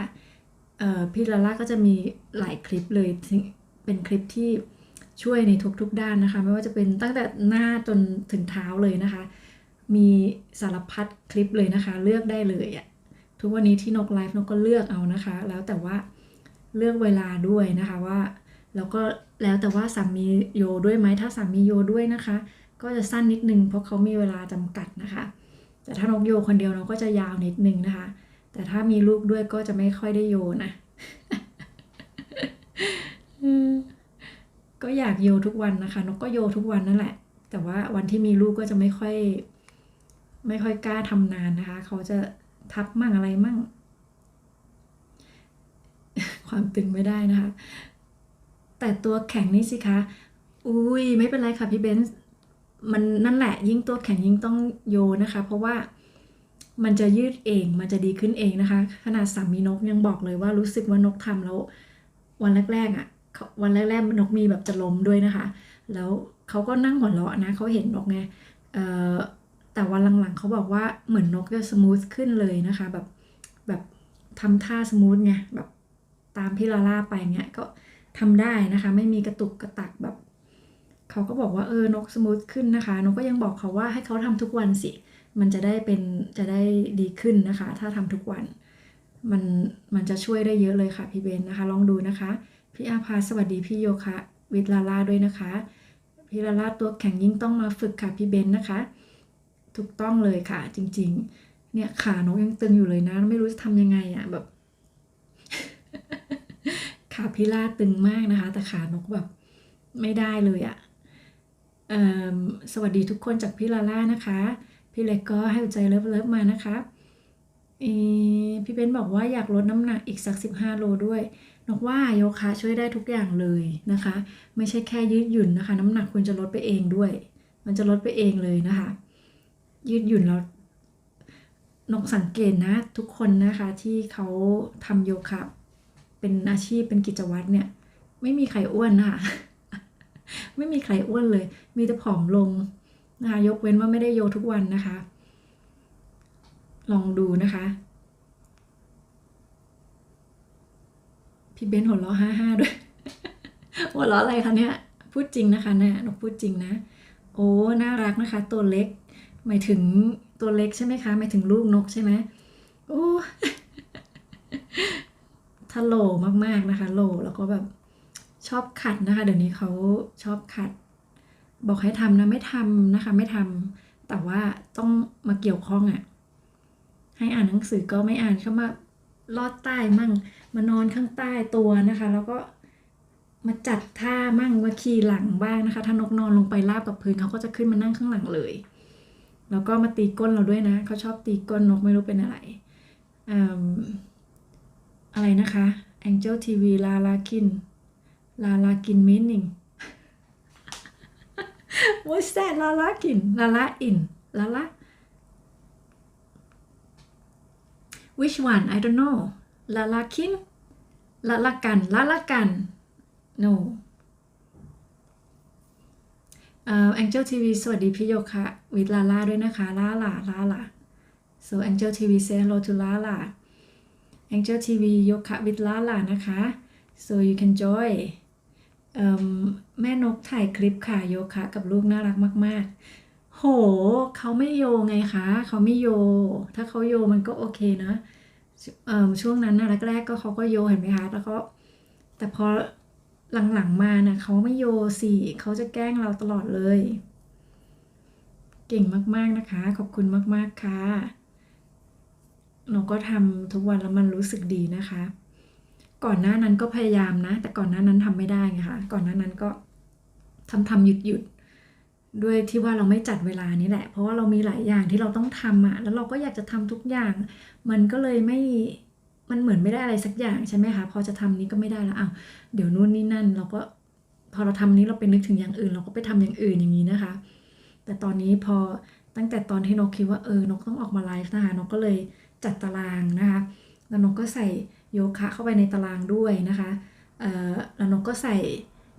อ่านหนังสือที่นกจะต้องไปสอบด้วยนะคะทุกอย่างเลยที่มันจำเป็นนะคะก็ใส่ให้หมดก่อนแล้วนกก็มาเซตเวลาว่าเราทำได้แค่ไหนนะคะถ้าจะทำทุกอย่างเนี้ยแต่มันนี่ไม่ได้ทุกอย่างนะคะนี่ต้องตัดบางอย่างออกไปนะคะต้องตัดบางอย่างออกไปเลยแต่เลือกที่สำคัญก่อนนะคะก็เลยคิดว่าการโยคะก็คือสิ่งสำคัญนะคะการสอบก็คือสิ่งสำคัญนี่ต้องติดไว้การไลฟ์ก็คือสิ่งสำคัญคือจริงอะไลฟ์ก็อาจจะไม่ได้เป็นที่หนึ่งแต่ว่ามันเป็นส่วนหนึ่งที่เราคิดว่าเราตั้งใจจะทำนะคะใช่ไหมคะตอนเรามีทั้งเพจทั้ง YouTube อยากทำคอร์สนะคะอยากทำทุกอย่างไงแต่พอเราโฟกัสหลายอย่างมันไม่มีอะไรสักอย่างที่เวิร์กนะคะในเรื่องงานนะคะเราก็เลยโฟกัสงานเป็นเรื่อง YouTube นะคะก็ต้องทำคลิปทีนี้ก็พอเราทำคลิปเราทำ YouTube เนี่ยเราก็เห็นพี่ๆไลฟ์ใช่ไหมคะเราก็ไปดูพี่ๆแต่เราก็ยังไม่ได้ไลฟ์ใช่ไหมคะที่พี่ๆก็ถามว่านกไลฟ์เมื่อไหร่วันไหนเราก็บอกเราไม่ได้ไลฟ์มาตลอดนะคะจนพอนานๆเข้าพี่ๆก็บอกว่านกต้องมาไลฟ์นะอะไรอย่างนี้นะคะนกก็มาคิดอยู่นานนะคะก่อนนั้นก็คิดอยู่นานไม่หรอกไม่ยังไม่ต้องนะไม่รู้จะไลฟ์ตอนไหนนะคะไม่มีเวลาลูกก็อยู่ด้วยปิดเทอมเนาะก็ช่วงล็อกดาวน์นี่แหละได้อะไรใหม่ๆหลายอย่างนะคะได้เรียนรู้ก็เลยเป็นสาเหตุที่ทำให้น้องมาคิดนะคะลูกจะไปโรงเรียนแล้วเนาะอะไรอย่างนี้นะคะพอโรงเรียนจะเปิดปุ๊บเขาบอกเขาจะเปิดเต็มเวลาก็เลยคิดว่าต้องจัดตารางแล้วลองดูทำยังไงที่จะทำให้เรามาไลฟ์ได้ด้วยนะคะก็เลยมีช่วงเวลานี้แหละก่อนที่จะไปรับลูกนี่แหละค่ะแต่ว่ามันก็หมายความว่าเราก็จะทำอย่างอื่นไม่ได้เลยนะคะเพราะว่าเราต้องมาไลฟ์2 ชั่วโมงเนี้ยนั่นแหละก็เลยลองทำมาแล้วมันก็เลยมาเป็นทุกวันนี้ละค่ะก็ดีขึ้นตรงที่ว่าเราฟิกนะคะว่าเราต้องทำอะไรไม่งั้นน่ะอย่างอื่นเนี่ยเราก็จะคอยเอามาแทรกตลอดถ้าเราไม่แพลน แต่ถึงแม้ตอนนี้แพลนนะคะเวลามีอะไรมาแทรกเราก็ต้องยอมรับว่าเพราะบางทีมันก็มีเรื่องมาจากเมืองไทยนะคะบางทีแม่ก็โทรมาบางทีก็แม่โทรมาก็จะคุยกันนะนะคะช่วงเช้าเนี่ยกิจกรรมของเราตั้งหลายอย่างก็จะต้องหายไปเราก็ต้องยอมรับตรงนั้นก็ไม่เป็นไรเพราะมันเป็นเรื่องที่มันมีแน่นอนอยู่แล้วนะคะแต่ว่าไอ้ที่เราจะคิดว่าฟิกซ์ไว้เนี่ยมันก็เป็นการที่ช่วยให้เราแบบสตริกอยู่กับแผนได้ไงแบบแบบไม่วอกแวกไปไหนนะคะได้ทำเป็นชิ้นเป็นอันนะคะมากขึ้นอะไรนะคะพี่ลาล่าบอกว่าจะไปแล้วหรอโอเคลาลากันโอเคลาลากันโอเคละกันอย่างนั้นหรือเปล่าใช้เวลาค่ะสู้ๆลาล่าขอตัวก่อนนะคะขอบคุณค่ะพี่ลาล่าก็คงจะยุ่งเช่นเดียวกันนะคะพี่ลาล่าก็ทำหลายอย่างเหมือนกันนะคะแต่คนละแพลตฟอร์มกับนกเนาะก็แล้วแต่เนาะใครชอบอะไรก็ทำไปเนาะตอนแรกนกก็ไปโฟกัสอีกอย่างหนึ่งเหมือนกันนะคะแต่ว่าไม่โฟกัสขนาดนี้ไงแบบอยากทำหลายอย่างอยู่ดีนะคะตอนนี้ก็เลยมาโฟกัสตรงนี้กันก่อนพี่ลาล่าก็ลาทุกคนด้วยค่ะขอบคุณนะคะพี่ลาล่าที่แวะมานะคะไม่มีคิกเช่นนะคะบอกอะไรโยคะวิดลาล่าให้นะคะ I'm not sure if she's still here she might be gone น้ำค่ะน้ำขอบคุณค่ะพี่นันทีสวัสดีค่ะพี่เนสสวัสดีค่ะพี่เนสหายไปไหนมาหลายวันเลยหรือว่านกไม่เห็น ยินดีต้อนรับค่ะเชิญนั่งก่อนนะคะพี่เนสนั่งเสือเอาอะไรดีคะดื่มอะไรดีนะคะโอ้พี่เนสไปไหนมาไม่เห็นพี่เนสหลายวันเลยตั้งแต่ที่ไลฟ์สตรีมเนาะlabs นะคะ Steam Lab นะคะก็นี่นะคะถ้าแม่เล็กยังฟังอยู่นะคะพี่เล็กนี่บอกทุกคนเลยนะว่าเมื่อวานที่นกพูดถึง OBS นะคะแล้วนกบอกว่ามันใส่ภาพได้12ภาพนะคะจำกัดใน Streamlab ใช่ไหมคะเมื่อคืนนกไปเทสมาแล้วนะคะมันก็ได้12ภาพเช่นกันนะคะนกเพิ่มภาพไปมันไม่ขึ้นนะคะส่วนที่เกิน12เนี่ยมันไม่ขึ้นนะคะเพราะฉะนั้นหมายความว่า OBS อนุญาตให้ใส่ได้แค่12ภาพเช่นกันนะคะอันนี้บอกทุกคนเผื่อไว้เลยนะคะถ้าใครที่ใช้ OBS นะพี่นันทีบอกฟังนะคะน้องนกได้ค่ะขอบคุณนะคะพี่นันทีน้องหมอนทองก็ยังอยู่นะคะสู้ๆค่ะขอบคุณมากๆค่ะอะไรไมมี่คิกเช่นบอก982982 and 81 something yeah พี่นันทีก็ให้หัวใจมานะคะขอบคุณมากๆค่ะพี่เล็กดื่มน้ำนะคะขอบคุณค่ะจะหมดแก้วเลยไหมคะตอนนี้ก็เหลือกาแฟเย็นนะคะที่ยังไม่ได้ดื่มกาแฟร้อนก็เป็นกาแฟเย็นไปแล้วนะคะที่นี่ที่บ้านฝนตกเหรอคะน้องนก อะไรครับพี่เล็กบอกว่าฝนตกที่หน้าต่างนะคะฝนตกที่หน้าต่างนั่นของโลโซนะคะข้างนอกไม่ตกนะคะมันตกแค่ในจอนี้แหละนะคะจะให้เพื่อนๆได้รู้สึกว่ารีแลกซ์นะคะรู้สึกอบอุ่นรู้สึกเพลินนะคะฝนตกที่หน้าต่างแบบนี้นะคะสวัสดีเพื่อนบ้านน้องนกทุกท่านนะคะจากพี่นันทิค่ะพี่เนสบอกเป็นคนชอบทำหลายๆอย่างพร้อมกันเหมือนกันค่ะแล้วมันจะหมุนเวียนไม่ทันไม่เต็มที่ ใช่ไหมคะนกว่ามันเป็นนิสัยของผู้หญิงด้วยหรือเปล่าก็ไม่รู้เนาะแต่ตอนแรกนะคะนกคิดว่านกเป็นเหมือนแม่อะไรแบบนี้แบบแม่ก็เป็นอย่างนี้นะคะนกก็เลยติดเขามาแต่ว่าบางทีก็มาสังเกตเนาะว่าเพื่อนๆหลายๆคนก็ทำหลายๆอย่างในเวลาเดียวกันนี่แหละเนาะมันก็จะน่าจะเป็นเรื่องของผู้หญิงหรือเปล่าแต่ผู้ชายเขาไม่สามารถไงเขาอาจจะทำได้แต่ไม่เยอะนะคะไม่เยอะเหมือนผู้หญิงแล้วก็ไม่มากเหมือนผู้หญิงด้วยนะคะเพราะว่าเราอะอยากได้ทุกอย่างเนาะอยากทำทุกอย่างในเวลาเดียวกันไอ้นู่นก็ดีไอ้นี่ก็ดีไอ้นี่ก็ต้องทำไอ้นั่นก็ต้องทำใช่ไหมคะนั่นแหละ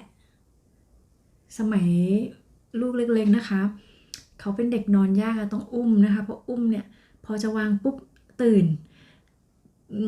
โมโหมากนะคะแต่ก็ไม่ได้ลูกต้องหลับไงเราก็ต้องอุ้มนะคะพอจะวางตื่นอย่างนี้นะคะตอนหลังเราก็เลยแบบทำยังไงล่ะเวลาจะดูโทรศัพท์ก็มือเดียวนะคะทำอะไรก็ไม่ได้นะคะตอนหลังนะคะต้องใช้เท้านะคะใช้เท้าด้วยเพราะว่าตัวขยับลูกก็ตื่นนะคะทีนี้เราก็เลยว่า ตายแล้วนะคะ เรานี่พัฒนาการดีมากนะคะ คือจากที่ไม่เคยใช้เท้าทำอะไรก็ใช้เท้าทำได้นะคะ เพราะว่าเรามีลูกนี่แหละ พี่รัตน์นะคะผักหลังห้องชวนกันปลูกนะคะ สวัสดีค่ะ ยินดีต้อนรับพี่รัตน์นะคะ เชิญพี่รัตน์นั่งเสื่อก่อนนะคะ นกปูเสื่อไว้ให้พี่รัตน์นั่งแล้วก็ทุกคนนะคะ เบียดกันเข้ามา ก็ไม่เบียดเท่าไหร่เนาะเพราะว่าเพื่อนเราก็จะเหลืออยู่ประมาณนี้นะคะ9ท่าน10ท่านก็เท่าเดิมเนาะนั่งก่อนค่ะดื่มอะไรดีคะพี่รัตน์นะคะมีน้ำก๊อกด้วยนะคะนำเสนอตลอดเลยน้ำก๊อกเนี่ยเพราะว่านกประทับใจน้ำก๊อกที่สกอตแลนด์มากๆนะคะพี่รัตน์ให้หัวใจมาค่ะน้องหมอนทองก็ให้หัวใจมานะคะ Like 13 นะคะ from p o n u s e ขอบคุณมากๆค่ะ13we call 13นะคะ13 means 13 10 means 10 3 means 3 so 13 so this is Thai word for today 13พี่เล็กบอกว่ายังอยู่นะคะน้องนกรับทราบค่ะพี่เล็กนะคะวันนี้พี่อยู่กับน้องนกมาเกือบ2 ชั่วโมงนะคะขอบคุณมากเลยค่ะพี่เล็กก็เกือบเลยนะคะตอนนี้ก็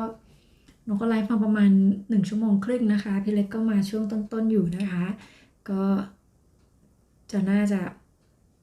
นกถ้าอยู่นกจบก็น่าจะ2 ชั่วโมงแล้วค่ะพี่บ้านอะไรนะคะที่บ้านน้องนกฝนตกหรือคะไม่ค่ะก็เป็นแอปนะคะเป็นแอป เป็นแอปที่เราไลฟ์นี่แหละค่ะมันมีออปชันให้เราเลือกนะคะว่ามีฝนตกหรือฝนไม่ตกดีก็มีนะคะมีหัวใจนะคะเมื่อวานเป็นหัวใจนะคะ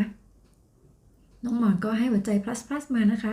พี่เล็กก็หัวเราะ55มานะคะเข้าท่าดีแฮะนะคะลองถ้าพี่เล็กจะขึ้นแบบนี้ต้องใช้แอปแต่พี่เล็กใช้คอมใช่ไหมคะอันนี้มันไม่สามารถที่จะใช้ที่คอมได้นะคะแอปนี้เป็นแอปสำหรับมือถือเป็นการไลฟ์ที่มือถือนะคะพี่ฟังอยู่ค่ะนะคะจากพี่เล็กพี่นันทิน้ำนะ ขอดื่มกาแฟก่อนนะคะน้ำหมดแล้ว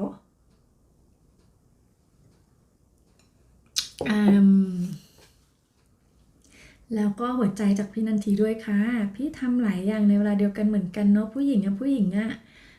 ชอบทำอะไรหลายอย่างในเวลาเดียวกันแต่เราจะรู้สึกว่ามันก็ได้งานแหละแต่มันจะได้พวกงานสำหรับนกนะคะมันจะได้พวกงานบ้านจะเยอะนะคะแบบทำเยอะทำหลายอย่างงานบ้านเยอะแต่งานที่แบบเป็นงานจริงจังที่ทำให้เราแบบมีรายได้อะไรเงี้ยไม่มี ไม่ค่อยเวิร์กนะคะถ้าทำหลายอย่างแต่นกก็ไม่ได้ทำงานอยู่แล้วไงตอนแรกนะคะนกไม่ได้ทำงานอยู่แล้วแต่ทีนี้เดิมทีนกเรียนนะคะพอนกเรียนปุ๊บนกก็ไม่มีเวลาถูกไหมคะเพราะว่าเราก็เรียนตามเวลาที่ลูกเรียนพอเราเรียนจบเราเรียนเสร็จลูกก็เรียนเสร็จเราก็จะเอาเวลาอยู่กับลูกไงใช่ไหมคะแล้วล็อกดาวน์ก็ช่วงปิดเทอมพอดีก็อยู่กับเขาตั้งแต่ล็อกดาวน์ยันปิดเทอมนะคะ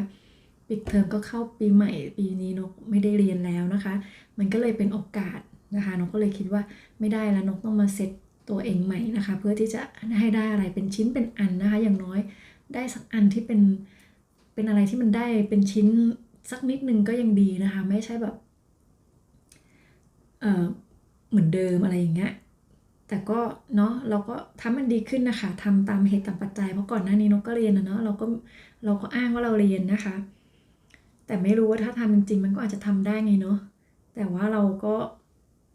อย่างที่บอกนะคะบางทีมากไปน้อยไปมันก็ไม่ดีทั้งนั้นแหละเนาะเราก็พยายามจะทำอะไรที่มันแบบไม่ผูกตัวเองแน่นเกินไปแต่ก็อย่าให้หลวมเกินไปจนเป็นขี้เกียจแบบนั้นนะคะพี่รัตก็สู้ๆมานะคะขอบคุณมากๆค่ะน้องหมอนก็ให้น้ำมานะคะดื่มกาแฟจ้าตอนน้องหมอนไลน์น้องหมอนก็เปลี่ยนน้ำทุกวันเลยนะอิจฉา พี่นกดื่มเดิมๆนะคะกาแฟกับน้ำนี่แหละไม่มีอะไรมากกว่านี้พี่เล็กสามีบอกว่าสามีพี่บอกว่าเป็นความสามารถพิเศษเฉพาะของผู้หญิง จริงค่ะจริงเนาะแสดงว่านกคิดถูกแล้วใช่ไหมคะบางทีเวลานกอยากให้สามีช่วยอะไรเงี้ยนกก็จะถ้าเขาประชุมอยู่ใช่ไหมคะเขาจะใส่เฮดโฟนเนี่ยไม่ได้ยินเราแต่เราจะแบบไปข้างหน้าเขาแล้วเราก็จะโชว์ของที่เราอยากให้เขาช่วยดูอย่างเช่นโทรศัพท์โชว์ไปนะคะเขาก็แบบ คือเขาบอกว่าเขาไม่สามารถที่จะ multitask ได้นะคะไม่สามารถที่จะ ทำอะไร2อย่างในเวลาเดียวกันแล้วนกก็ถามเขาว่าแค่แบบสั้นๆอะอย่างเช่นถ้านกถามเขาว่าอีกนานไหมอย่างนี้นะคะสมมุตินกจะถามเขาว่าแวบไปแทรกเขาถามเขาอีกนานไหมนกจะได้รู้ว่านกควรรอไหมนะคะแล้วหรือว่านกควรจะทำด้วยตัวเองแบบนี้ถ้ามันนานนกก็ต้องทำด้วยตัวเองเพราะนกก็รีบแต่ถ้ามันไม่นานนกจะรอเขาอย่างเงี้ยแค่แทรกเขาไปถามว่านานไหมเขาตอบนกไม่ได้อะ เขาตอบนกไม่ได้นะคะเขาบอกเขาไม่สามารถที่จะฟังเขาฟังทางนู้นอยู่นะคะเขาบอกเขาไม่พอเขาประชุมเสร็จเขามาถามนกอีกทีหนึ่งเขาบอกว่าเขาขอโทษนะเขาไม่สามารถอะมีอะไรหรออะไรเงี้ยมันก็สายไปเสียแล้วนะคะพี่นันทิก็เลิฟมานะคะขอบคุณมากๆค่ะเดี๋ยวพี่ทำกับข้าวไปฟังไปนะคะได้ค่ะพี่เล็กเชิญเลยค่ะกี่โมงแล้วคะเนี่ยที่นู่นที่นี่บ่าย2แล้วนะคะพี่เบนบอกว่าเดี๋ยวเบนขอตัวไปอาบน้ำก่อนนะคะได้ค่ะพี่เบนที่เมืองไทยก็2 ทุ่มแล้วเนาะได้เลยนะคะเดี๋ยวไว้เจอกันใหม่นะคะวันนี้ก็ขอบคุณพี่เบนนะคะที่เข้ามาฟังกันอยู่กันเป็นพักๆเลยนะคะขอบคุณมากๆค่ะพี่เนสนึกภาพออกละนึกภาพออกเลยค่ะมือจับโทรศัพท์ลูกด้วยกันในบ้านอีกบางอย่างช่วยกันทำบางอย่างช่วยกันทำแต่ถ้าอยากได้ดังใจต้องทำเองเนาะ จริงค่ะจริงถ้าอยากได้ดังใจก็ต้องทำเองด้วยนี่แหละถูกต้องเลยค่ะเป๊ะเลยใช่ไหมคะผู้หญิงจะเข้าใจนะคะคุณแม่ก็จะเข้าใจเนาะพี่นันทีน้ำนะคะขอบคุณมากค่ะหนูจะขอเล่าอีกตอนที่นกเลี้ยงลูกนะคะตอนนั้นนกก็ทำงานนกได้หยุด3 เดือนนะคะคุณแม่ก็นกก็ไปเลี้ยงที่บ้านต่างจังหวัดนะคะจะได้มีคุณแม่ช่วยนะคะคุณแม่ก็อยากช่วยอยู่แล้วแหละแต่ไม่อยากให้ออกจากงานนะคะก็เลยแบบมาช่วยแต่ว่าช่วงที่นกหยุดงานเนี่ยเขาก็จะให้นกไปเลี้ยงต่างจังหวัดที่อยู่กับเขานะคะเขาจะได้ดูทุกคนได้อะว่าง่ายๆนกก็อยู่บ้านแต่แม่นกเป็นคนสังคมนะคะเขามีเพื่อนเยอะเขามีกิจกรรมธุระเยอะอย่างเงี้ยเขาจะออกจากบ้านบ่อยมันก็เหมือนกับว่า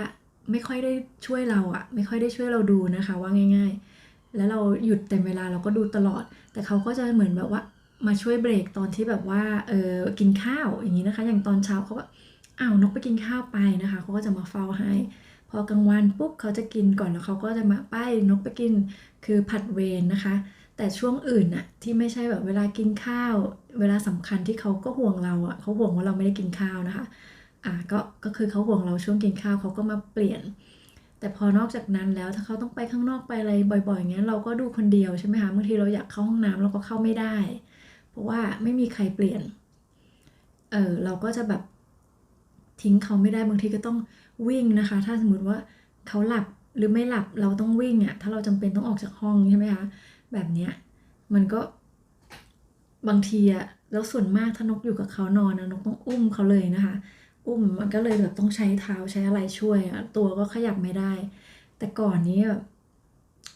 ช่วงที่ถ้ามาเลี้ยงที่กรุงเทพนะคะที่นกยังหยุดอยู่มาเลี้ยงที่กรุงเทพคุณสามีก็ตอนเช้าเขาจะวางโซฟาน่ะจัดโซฟาให้นกนั่งอ่ะให้นกนั่งท่าที่อุ้มลูกนอนอ่ะเขารู้เลยอ่ะว่าต้องจัดแบบไหนเพราะว่าเวลาเราอุ้มเขาอย่างนี้ใช่ไหมพอนานๆแขนเราจะชาเราจะต้องตกแต่เราจะทำไงไม่ให้แขนตกอ่ะเขาวางโซฟาแบบเป๊ะท่ามากเลยนะคะพอนกไปอย่างเงี้ยนกก็สามารถหลับได้ด้วยนะคะแบบนั้นเลยนะคะก็คือมันปรับตัวไปเองนะคะสามารถที่จะเซตโซฟาได้แบบเข้าที่ เราเองเราก็รู้เลยว่าเราต้องนั่งยังไงท่าไหนอย่างนี้นะคะช่วงแรกๆแบบทำยังไงเราไม่รู้ว่าลูกง่วงนอนเราไม่รู้ว่าลูกอยากนอนเนาะพอเวลาเราอุ้มเขาไปเดินลงเรารู้เลยว่าท่านี้นี่คือเขาจะนอนแล้วเขาจะหลับแหละเราจะต้องไปเดินเรื่อยๆหรือเฉยๆอะไรอย่างนี้นะคะเงียบๆเขาก็จะหลับนะคะเนี่ยมันก็เหมือนกับเรียนรู้ไปด้วยกันเลยนะคะ แล้วถ้าอยากได้ดั่งใจนี่ก็ถูกเลยกับสามีนะคะ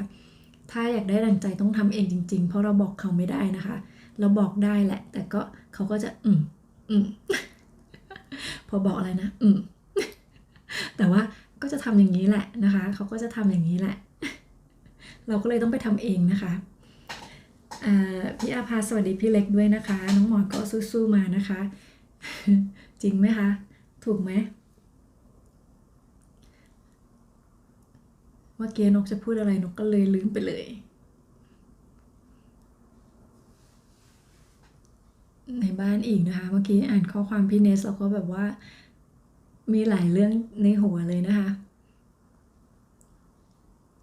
บางอย่างช่วยกันทำนะคะ จริงใช่ใช่ใช่หัวหมุนนะคะอืมแล้วตอนเนาะตอนเราหยุดเลี้ยงลูกเองเนี่ยมันมีคนช่วยก็จริงแต่มีช่วยเปลี่ยนเวรเท่านั้นเองนะคะเวลาแบบเราต้องกินข้าวต้องเข้าห้องน้ำอะไรอย่างนี้นะใช่ไหมคะเพราะว่าคุณสามีก็ทำงานเต็มเวลาเนาะเขาก็ไปเช้ากลับเย็นนะคะตอนเย็นเขาก็จะมาเปลี่ยนเวรนกก็ต้องไปทำกับข้าวแบบนี้พอน้องทำกับข้าวเสร็จทุกคนมากินด้วยกันอย่างนี้นะคะลูกก็อาจจะหลับแล้วนะคะแต่ถ้าเป็นช่วงเช้าเนี่ยเขาก็จะเนี่ยอย่างที่บอกนะคะจัดโซฟาไว้อะไรอย่างนี้แต่ถ้าเลี้ยงที่บ้านคุณแม่ก็ผูกเปลนะคะผูกเปลแล้วก็ใช้แกว่งนะคะเลี้ยงเราอะเลี้ยงแบบสมัยเราอะนะคะแกว่งเอาแม่ก็บอกว่าจะได้ไม่ต้องอุ้มแต่เด็กบางทีนะคะแรกๆนะคะที่เขาลงเปลเนี่ยอุ้ยเหมือนดีนะคะหลับแต่นานๆเข้ามันก็ไม่อยากหลับอยู่ดีอะค่ะ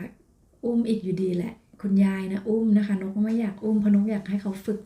นอนเองแต่พอยายมาเลี้ยงเนี่ยยายก็ต้องอุ้มไงใช่ไหมคะ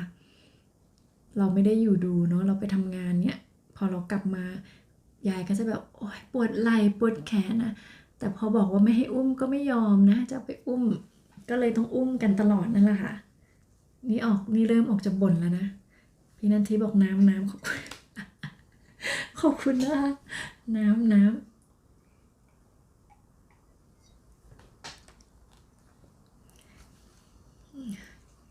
เริ่มจะพูดเรื่องเริ่มจะออกจาก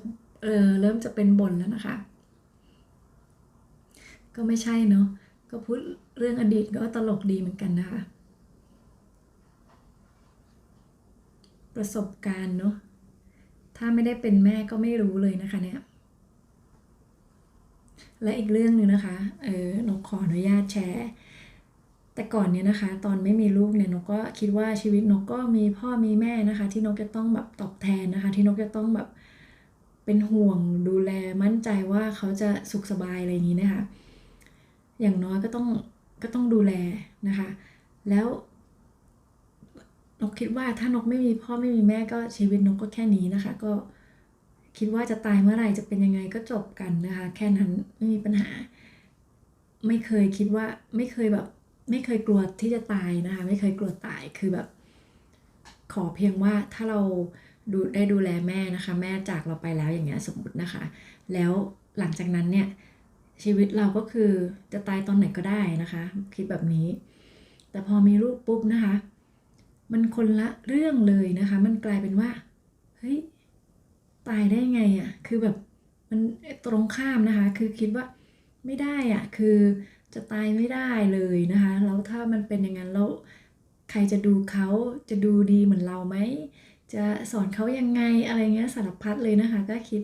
แล้วก็กลายเป็นว่าคิดว่าสรุปคือตายไม่ได้ตอนนี้นะคะตอนนี้ไม่อยากตายแล้วนะคะอุ้ยเขาห้ามพูดหรือเปล่าสวัสดีค่ะพี่พาสวัสดีนะคะขอบคุณมากค่ะพี่พา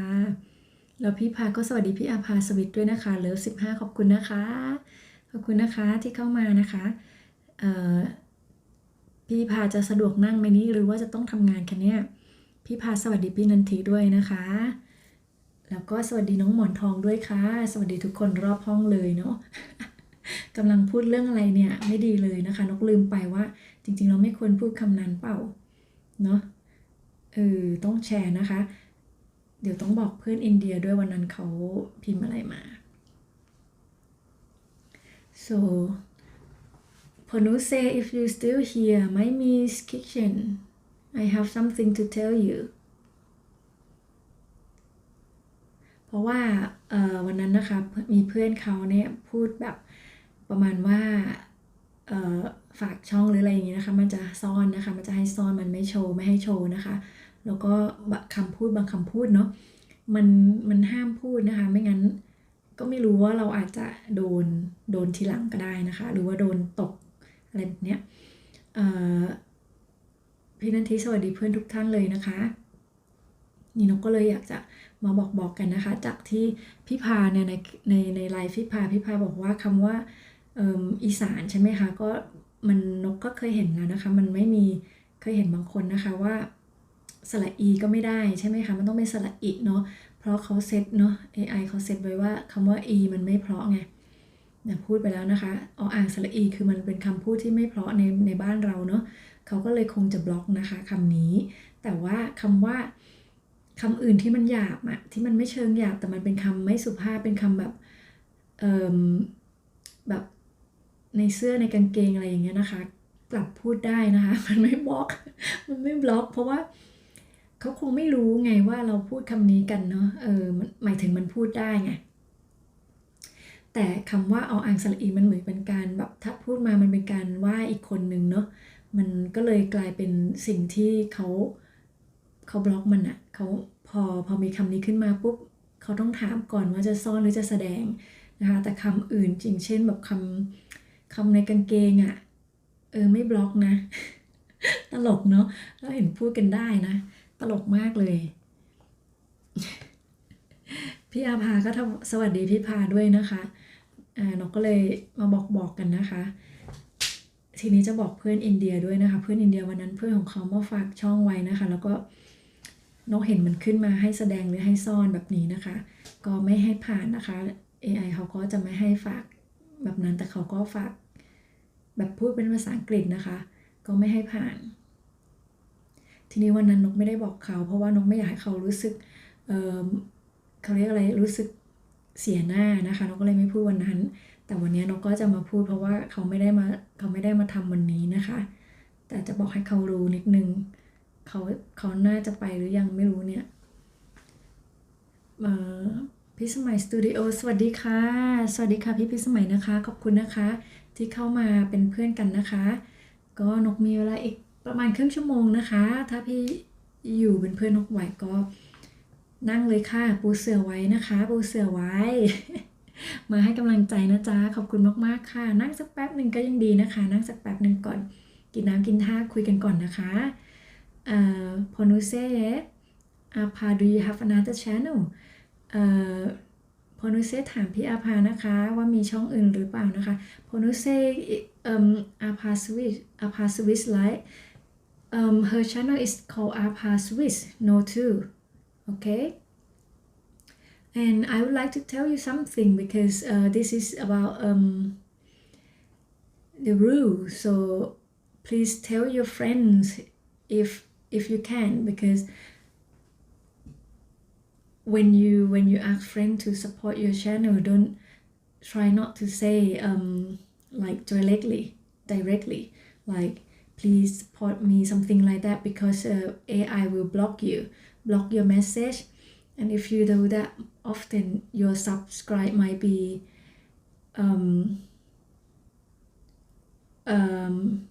your subscribe might be reduced or it flick out so sometimes you see that why your subscribe is gone something like that you might do something like that and then you don't know so just to let you know if you can or you should not go to your friend like after they subscribe you should not go straight away you should wait for 2 days at least okay that's why I said like oh see you again in 2 days because it's a rule otherwise they think that you exchange subscribe that not good that they not agree for you to do that soอู๊ดแอนแพลวอีสานนะคะคัมพีสวัสดีค่ะสวัสดีค่ะคุณอู๊ดนะคะยินดีต้อนรับค่ะเชิญคุณอู๊ดนั่งก่อนนะคะปูเสื่อไว้ให้ทุกคนเลยนะคะนั่งก่อนค่ะนั่งก่อนเร็วมานั่งคุยกันนะคะทำความรู้จักกันนะคะกับเพื่อนๆหลายๆคนเลยนะคะพี่พิษสมัยบอกสู้ๆเด้อจ้าขอบคุณค่ะพี่พิษค่ะสู้ทุกวันเลยค่ะเนี่ย สู้ทุกวันเลยนะคะ สู้ทุกวันสู้ทุกคนเลยนะคะ ก็เพื่อนๆเราก็เช่นกันนะคะพี่ดาสวัสดีค่ะพี่ดาบอกเลิฟ15นะคะสวัสดีน้องนกขอบคุณมากๆนะคะพี่ดาเชิญนั่งเสือก่อนนะคะพี่ดานั่งได้ไหม นั่งเสือนะคะปูเสือไว้นะคะดื่มน้ำดื่มท่ากันก่อนนะคะคุณอู๊ดสวัสดีพี่พิษด้วยนะคะสวัสดีครับนะคะพี่ดาสวัสดีพี่พานะคะพี่พิษสมัยสวัสดีพี่อู๊ดนะคะพี่ดาสวัสดีพี่นันทีพี่พาสวัสดีพี่พิษสมัยนะคะพี่เนสเขียนคำย่อๆไว้น่ารักไปอีกค่ะหมายถึงอะไรอะคะเขียนคำย่อๆไว้ เขียนคำย่อๆไว้น่ารักไปอีกค่ะหมายความว่าอะไรเอ่ยหมายความว่าเวลาแบบเอ่อจะตามกันไปอย่างนี้ใช่ไหมคะเนาะแต่บางคนเขาไม่รู้ไงบางคนเขาไม่รู้นะคะอย่างเพื่อนอินเดียวันนั้นเขาก็พิมพ์มาตรงๆเลยว่าเหมือนแบบให้นกช่วยโปรโมทอะไรอย่างเงี้ยแล้วมันบล็อกนะคะมันขึ้นมาบล็อกแต่ว่านกไม่กล้าบอกเขาวันนั้นนะคะนกก็เลยบอกเขาวันนี้แหละ พี่พิษสวัสดีพี่ดาด้วยนะคะพี่ดาสวัสดีพี่อาภาด้วยค่ะคุณอุ้ยสวัสดีพี่นันทิค่ะพี่พิษสมัยสวัสดีพี่พาด้วยนะคะพี่พาสวัสดีเพื่อนทุกคนเลยจ้าแล้วก็แอบนะคะพี่ดาสวัสดีพี่พิษสมัยด้วยค่ะบ่าวรัตนะนะคะสวัสดีค่ะคุณบ่าวนะคะเชิญนั่งก่อนนะคะยาวๆไปกองหนุนมาส่งกำลังใจเด้อค่ะขอบคุณมากค่ะคุณบ่าวรัตนะนะคะต้องส่งกำลังใจต้องมานั่งคุยกันด้วยนะคะถ้าส่งแล้วไปนี่มันไม่ค่อยได้ช่วย ช่วยอะไรเท่าไหร่นะคะ ต้องขออภัยเนาะพี่อุ้ยบอกว่าคุณอุ้ยบอกว่าสวัสดีพี่พาด้วยนะคะพี่สมัยบอกยาวๆไปค่ะขอบคุณค่ะนกมีเวลาอีกประมาณ15-20 นาทีนะคะ เพราะว่าเป็นช่วงเวลาเดียวนะคะ ที่นกสามารถจะมาขึ้นไลฟ์ได้ช่วงนี้ You going somewhere? Just gonna shop. Don't forget him. โอเคเดี๋ยวคุณไหนเอ่ยพี่อาสวัสดีพี่พิษสมัยนะคะพี่พิษสมัยบอกยาวไปนะคะสู้ๆขอบคุณมากค่ะคุณอุ้ยสวัสดีพี่ดาด้วยนะคะพี่พิษสมัยบอกน้ำขอบคุณนะคะเนี่ยมีพี่คนมาเตือนให้ดื่มน้ำแล้วนะคะ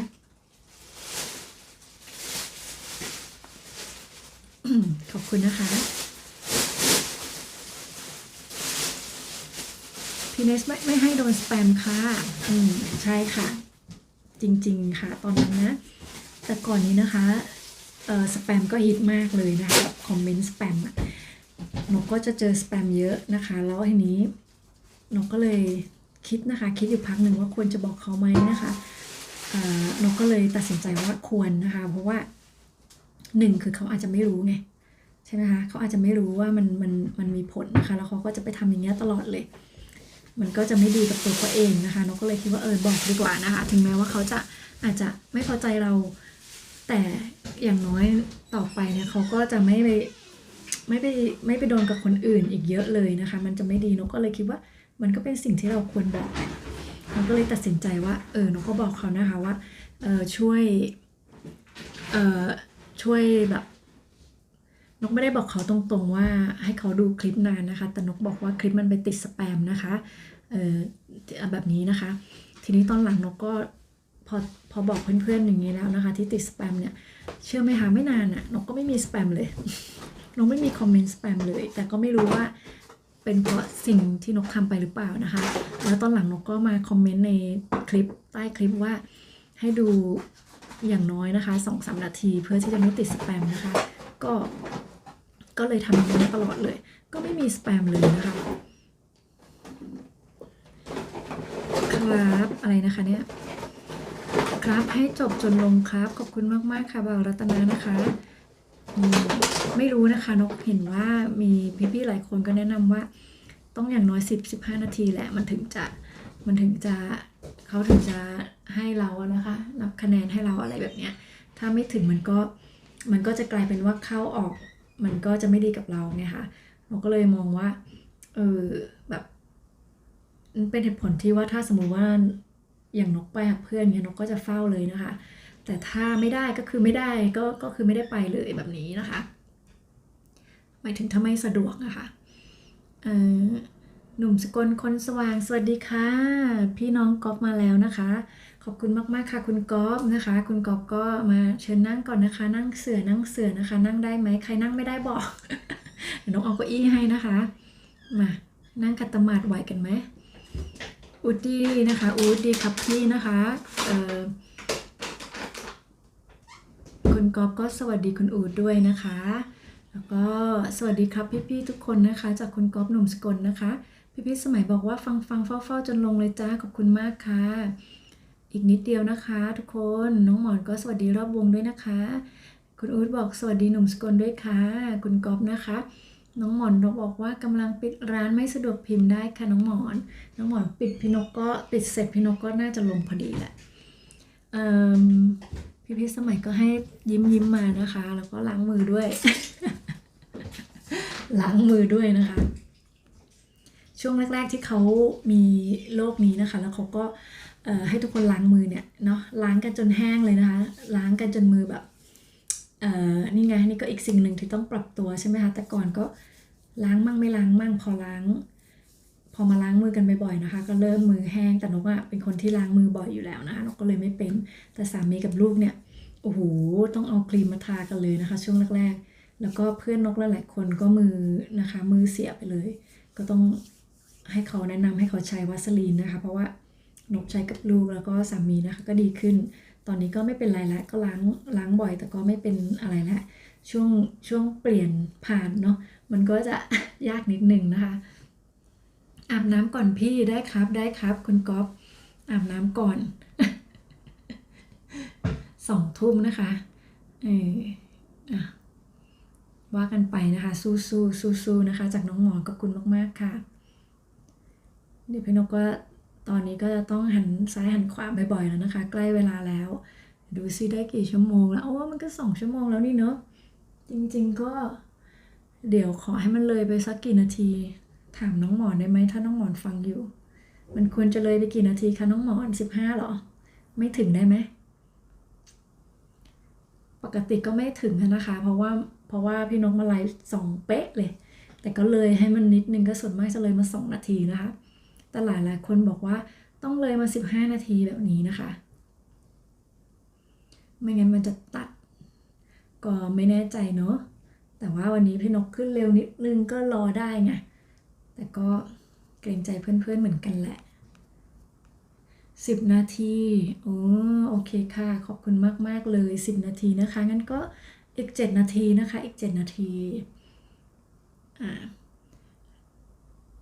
ในช่วง7 นาทีนี้ก็เอาเป็นว่านกก็ขอบคุณก่อนละกันขอบคุณทุกคนเลยนะคะที่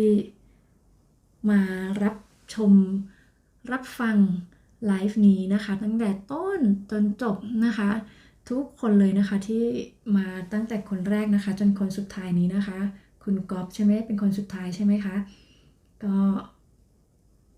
ขอบคุณจริงๆนะคะสำหรับกำลังใจที่มีให้กันนะคะจะมาน้อยมามากมาบ่อยมาไม่บ่อยก็ไม่มีปัญหานะคะแต่อย่างน้อยทุกคนก็ตั้งใจที่จะมานะคะมานั่งคุยกันมาเป็นเพื่อนกันมาทำความรู้จักกันนะคะจะได้ไม่ลืมกันด้วยนะคะเพราะว่าถ้าแบบเนาะถ้ามาบ่อยๆเราก็จำกันได้ไง ใช่ไหมคะเวลาไปเจอที่ไหนเราก็จะได้ไม่ลืมกันนะคะเนาะ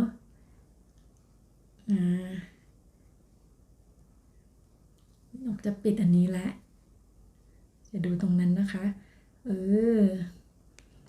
แล้วก็อีกอย่างหนึ่งนะคะก็เดี๋ยวนกก็ออกมาช่วงนี้แล้วค่ะเพราะว่าอนาคตก็จะไม่ได้ออกมาทำแบบนี้อีกแล้วนะคะเดี๋ยวจะเป็นการลืมไม่ดีนะคะแต่ยังไงนกก็จะตามไปดูคลิปตามไปอะไรอย่างนี้อยู่แล้วนะคะเพื่อนๆทุกคนเลยที่เราเป็นเพื่อนกันนะคะนกก็สับเปลี่ยนหมุนเวียนไปอยู่แล้วนะคะแต่ว่า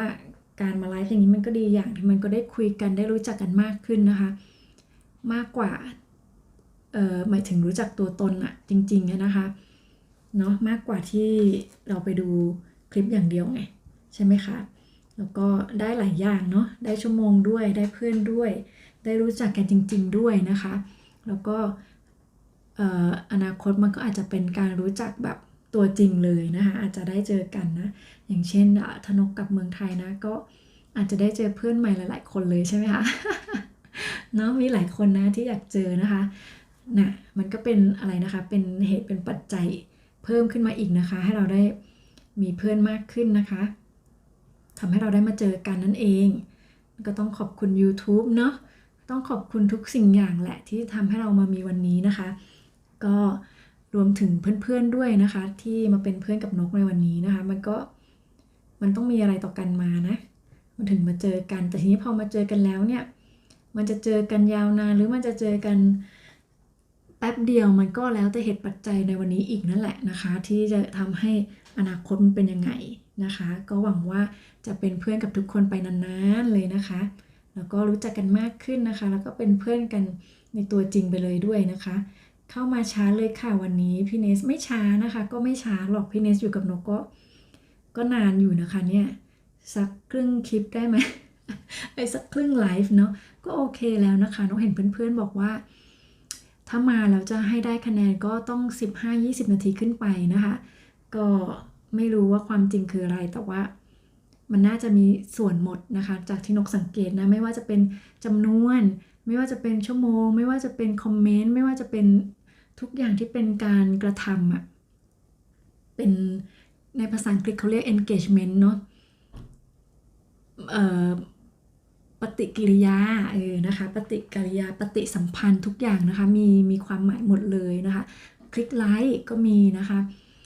เข้าออกอย่างนี้ก็มีนะคะถ้านกไม่รู้ถ้าทุกคนมีหลังบ้านที่พูดกันนะนกก็ดูไม่เป็นนะแต่ว่านกเคยไลฟ์ OBS ทีหนึ่งนะคะมันเป็นลิงก์กับ YouTube นะคะมันทำให้นกเห็นกราฟเลยเวลาที่เพื่อนคุยกันพิมพ์กันแบบปุ๊บปั๊บนะคะมันขึ้นนะคะแล้วมันขึ้นว่าแชทอะไรนะแชทอะไรสักอย่างนะคะเป็นภาษาอังกฤษนกลืมมันมีคะแนนแชทด้วยอ่ะมันขึ้นมาเวลาไม่มีคนแชทมันจะลงไปที่0พอมีคนแชทมาก็เป็น1พอมันแชทมากขึ้นแบบตุ๊บตับกันเลยอย่างนี้นะคะมันขึ้นมาถึง6เลยอ่ะนกก็เลยเห็นว่าโหกราฟนะคะแล้วก็ตัวเลขเนี่ยมันขึ้นลงมันทุกปฏิกิริยาที่เราทำนะคะตอนนั้นนกไลฟ์เป็นภาพที่นกทดสอบ OBS นะคะนั่นน่ะมันก็เลยเห็นนะคะมันก็เลยทำให้นกรู้ว่าโอ้โหเนี่ยจริงๆนะคะบางทีนกก็ยังรู้สึกผิดเลยว่าเวลานกไปเฝ้าเพื่อนแล้วนกไม่ได้คุยอ่ะคือไปเฝ้าอ่ะมันก็ดีแต่ว่าถ้าเราไม่ได้พิมพ์คะแนนเขามันก็ไม่ขึ้นเพราะว่าถ้าเราพิมพ์เนี่ยคะแนนเพื่อนจะได้เพิ่มเข้าไปอีกนะคะคือว่าง่ายๆทุกปฏิกิริยาทุกปฏิสัมพันธ์มีคะแนนหมดแต่ว่าก็อย่างที่บอกมันก็ตามเหตุตามปัจจัยนะคะตามเหตุตามปัจจัยเพราะว่าถ้านกว่างนกก็อยากคุยอยู่แล้วนะคะนกก็อยากแชทอยู่แล้วด้วยนะคะแต่ทีเนี้ยมันเป็นช่วงเวลาที่ไลฟ์นะคะเพราะว่าบางคนก็จะเวลามันไม่ตรงกันไงบางทีเวลาเช้าของเราเนี้ยเราฟังได้แต่เราไม่สามารถพิมพ์นะคะพอถ้าเป็นตอนเย็นเราสามารถพิมพ์ได้อย่างนี้นะคะก็เลยคนที่จะไลฟ์เย็นของเวลานกเนี่ยก็นกก็จะคุยมากนิดนึงนะคะแต่ถ้าเป็นเช้าคืออย่างนี้นะคะมันก็ถึงบอกนั่นแหละค่ะว่าก็แล้วแต่เหตุปัจจัยไงแต่ว่าการที่มาเนี่ยมันก็ดีมันก็โอเคมากพอแล้วนะคะเพียงแต่แค่จะบอกไว้เฉยๆว่าที่นกเห็นนะคะทุกปฏิสัมพันธ์มันมีผลหมดนะคะก็เราก็ทำให้ดีที่สุดนั่นแหละเท่าที่เราทำได้นะคะทัศนคติที่คล้ายกันทำให้เป็นมิตรกันได้ดีค่ะใช่ค่ะก็เข้ากันโดยธาตุ นะคะเหมือนกันก็เข้ากันได้ดีนะคะมันจะเข้าใจกันง่ายด้วยใช่ไหมคะถ้าไม่เหมือนกันมันก็ไม่ค่อยเข้าใจเนาะบางครั้งเราพูดเรื่องนี้เขาพูดเรื่องนั้นมันเหมือนคนละเส้นกันจริงๆนะคะแล้วเราก็มีความรู้สึกว่าไม่รู้เราจะอธิบายไปทำไมหรือพูดไปทำไมเพราะเขาก็ไม่เข้าใจมันเหมือนอยู่คนละโลกอะมันเหมือนอยู่คนละโลกเราอยู่ดาวอังคารนะเราพูดถึงดาวอังคารเขาก็ไม่รู้จักนะคะอะไรเขาก็จะแบบมันไม่มีอะดาวอังคารอย่างนี้นะคะเวลาเขาพูดถึงโลกเราไม่ได้อยู่โลกเราก็เฮ้ยพูดอะไรว่าโลกมันมีด้วยหรอ เราก็ไม่รู้ไม่เข้าใจประมาณนั้นเลยนะคะก็มันก็เลยเหมือนพูดคนละภาษานั่นแหละเนาะบางครั้งอยากจะรู้เรื่องอยากจะเข้าใจแต่มันไม่เข้าใจอะ มันไม่เข้าใจอะแม้กระทั่งแบบเนาะธรรมชาตินะคะธรรมชาติขอบคุณนะคะพี่เนสสู้ๆไปด้วยกันนะคะขอบคุณทุกจุ๊บทุกเลิฟเลยนะคะเนี่ยทุกสู้ๆเลยนะคะ Ponuse Channel นะคะหมายถึงสวัสดีพิพา Channel นะคะเขาไม่สามารถที่จะพิมพ์ภาษาไทยได้นะคะ Ponuse ก็ say hello to พิพา Channel นะคะแล้วก็ say hello to พี่เนสด้วยนะคะใช่ไหม Triples นะคะทำไมพิมพ์ไม่หมดน้องหมอนก็ใช่ค่ะมีผลทุกอย่างเนาะใช่จริงอะพี่นกเห็นกราฟนะคะขึ้นลงตามปฏิกิริยาที่มันเกิดขึ้นเลยนะคะพี่เนสก็ยิ้มแก้มปริมาเลยนะคะ บ่าวรัตนาก็ให้อันนี้ใช่ไหมหัวใจน้อยๆมาเนอะใจน้อยๆ3 ดวงนะคะขอบคุณมากๆนะคะพี่พาก็เฝ้าเด้อไม่ต้องเฝ้าแล้วค่ะพี่พาลงแล้วรอลงแล้วรอจนลงเด้อขอบคุณนะคะบ่าวดูสิมันเลยมา10 นาทีแล้วนะคะ10 นาทีพอดีเลยอย่างที่น้องหมอนบอกเลยนะคะโอเคก็ต้องขอบคุณทุกคนจริงๆอีกครั้งหนึ่งนะคะขอบคุณจริงๆนะคะขอบคุณจริงๆนะนกก็เป็นคนที่ พูดไม่ค่อยเยอะนะคะพูดไม่ค่อยเก่งนะคะแต่ว่ารักหมดใจนะคะก็ขอให้ทุกคนประสบความสำเร็จในการทำทุกอย่างที่อยากทำนะคะที่เป็นสิ่งดีๆเนาะก็ขอให้ทุกคนทำดีแล้วมันก็จะได้ดีตามมาเองนั่นแหละค่ะนะคะมากน้อยแค่ไหนก็ตามแต่ที่เราคิดนะคะตามแต่ที่เราเจตนาเลยนะคะก็เช่นเดียวกันนะคะนกก็จะพยายามทำตัวเองให้มีเจตนาที่ดีนะคะจะได้มีผลที่ดีเช่นกันนะคะก็ขอให้ทุกคนมีความสุขสนุกทุกวันเลยค่ะวันนี้นกลาไปก่อนนะคะขอบคุณทุกคนจริงๆนะคะ thank you Ponuse and your friends everyone นะคะ and enjoy your life and enjoy your day today and see you soon so thank you very much bye bye see you tomorrow no see you tonight see you นะคะสวัสดีค่ะทุกคนสวัสดีค่ะ